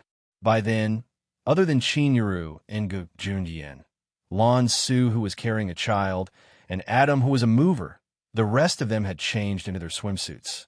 Qin Yu had changed into a swimsuit that was not very sexy, but exposed the parts that should not be exposed. Qin Yu's swimsuit was conservative, but exposed the parts that should be exposed. It was beautiful and breathtaking. Qin Yu's swimsuit was a girlish pink. Gun Yinji wore a green swimsuit that resembled a one-piece dress. Her top and skirt were joined together, and only her navel was exposed. She was so beautiful that one could not take their eyes off her, giving one the urge to grab her and ravage her just by looking at her. Of course, Si did not even look at what Qin Yu and Gun Yinji were wearing. His burning gaze was fixed on Yun Jian, unwilling to look away for even a second. Yun Yi did not take off her top as well, but he had changed into a very conservative swimming trunks. Compared to 2 years ago, he was tall and handsome. Wow, Sister Jian, it's been 2 years and your figure is getting better. Quick, let me touch you, let me touch you. When Qin Yu came out of the changing room and saw Yun Jian with a jacket draped over her, she went to Yun Jian with a perverted expression. Her hands were cupped like chicken feet and were about to reach out to Yun Jian like pig trotters. The scariest part was that Qin Yu was saying lewd things that could be misunderstood with a cheeky grin. Si, who heard Qin Yu stare at Yun Jian, His first reaction was Yun Jian's alluring figure. Recalling that, Yi shoved Xiao Yunju into Yun Yi's hand before Qin Yu went over to grope Yun Jian and strode forward to grab Yun Jian's hand to walk to the beach. Yi took Yun Jian away without a word, making Qin Yu and the others chuckle slyly. Qin Yu, especially, clapped her hands when she saw Yi taking Yun Jian away and put her elbow on Gun Yinji's shoulder, giggling. TSK, I wasn't wrong. Sister Jian's figure looked so much better than before. Those breasts, those hips. TSK. If I were a man, I want to *CK her. As Qin Yu spoke, she gestured lewdly. Just as Qin Yu spoke, she felt a light tap on the top of her head. Yun Yi's rather stern voice then rang out. You're right, master. Who do you want to *CK? Qin Yu turned to look up and saw Yun Yi's deep eyes looking at her inquisitively. She could not help gulping. Qin Yu's eyes darted around, not knowing how to answer him. Cough. I'll bring Xiao Zhu and the rest to the beach to wash their feet. You guys have fun. Gun Yinji slapped Qin Yu's hand off her shoulder and pulled Xiao Yunju and the rest to run to the beach. Before Gun Yinji could run far, she heard Qin Yu's bewildered voice behind her. Gun Yinji twisted her ankle when the voice rang out, almost falling to the ground in a frog-like position from the shock. However, Qin Yu, who was standing where she was, panicked. Seeing that Gun Yinji was about to slip away again, she met Yun Yi's gaze, her eyes darting around as she pouted. In a fluster, she blurted out what she could not control or take back. I want *CKUA.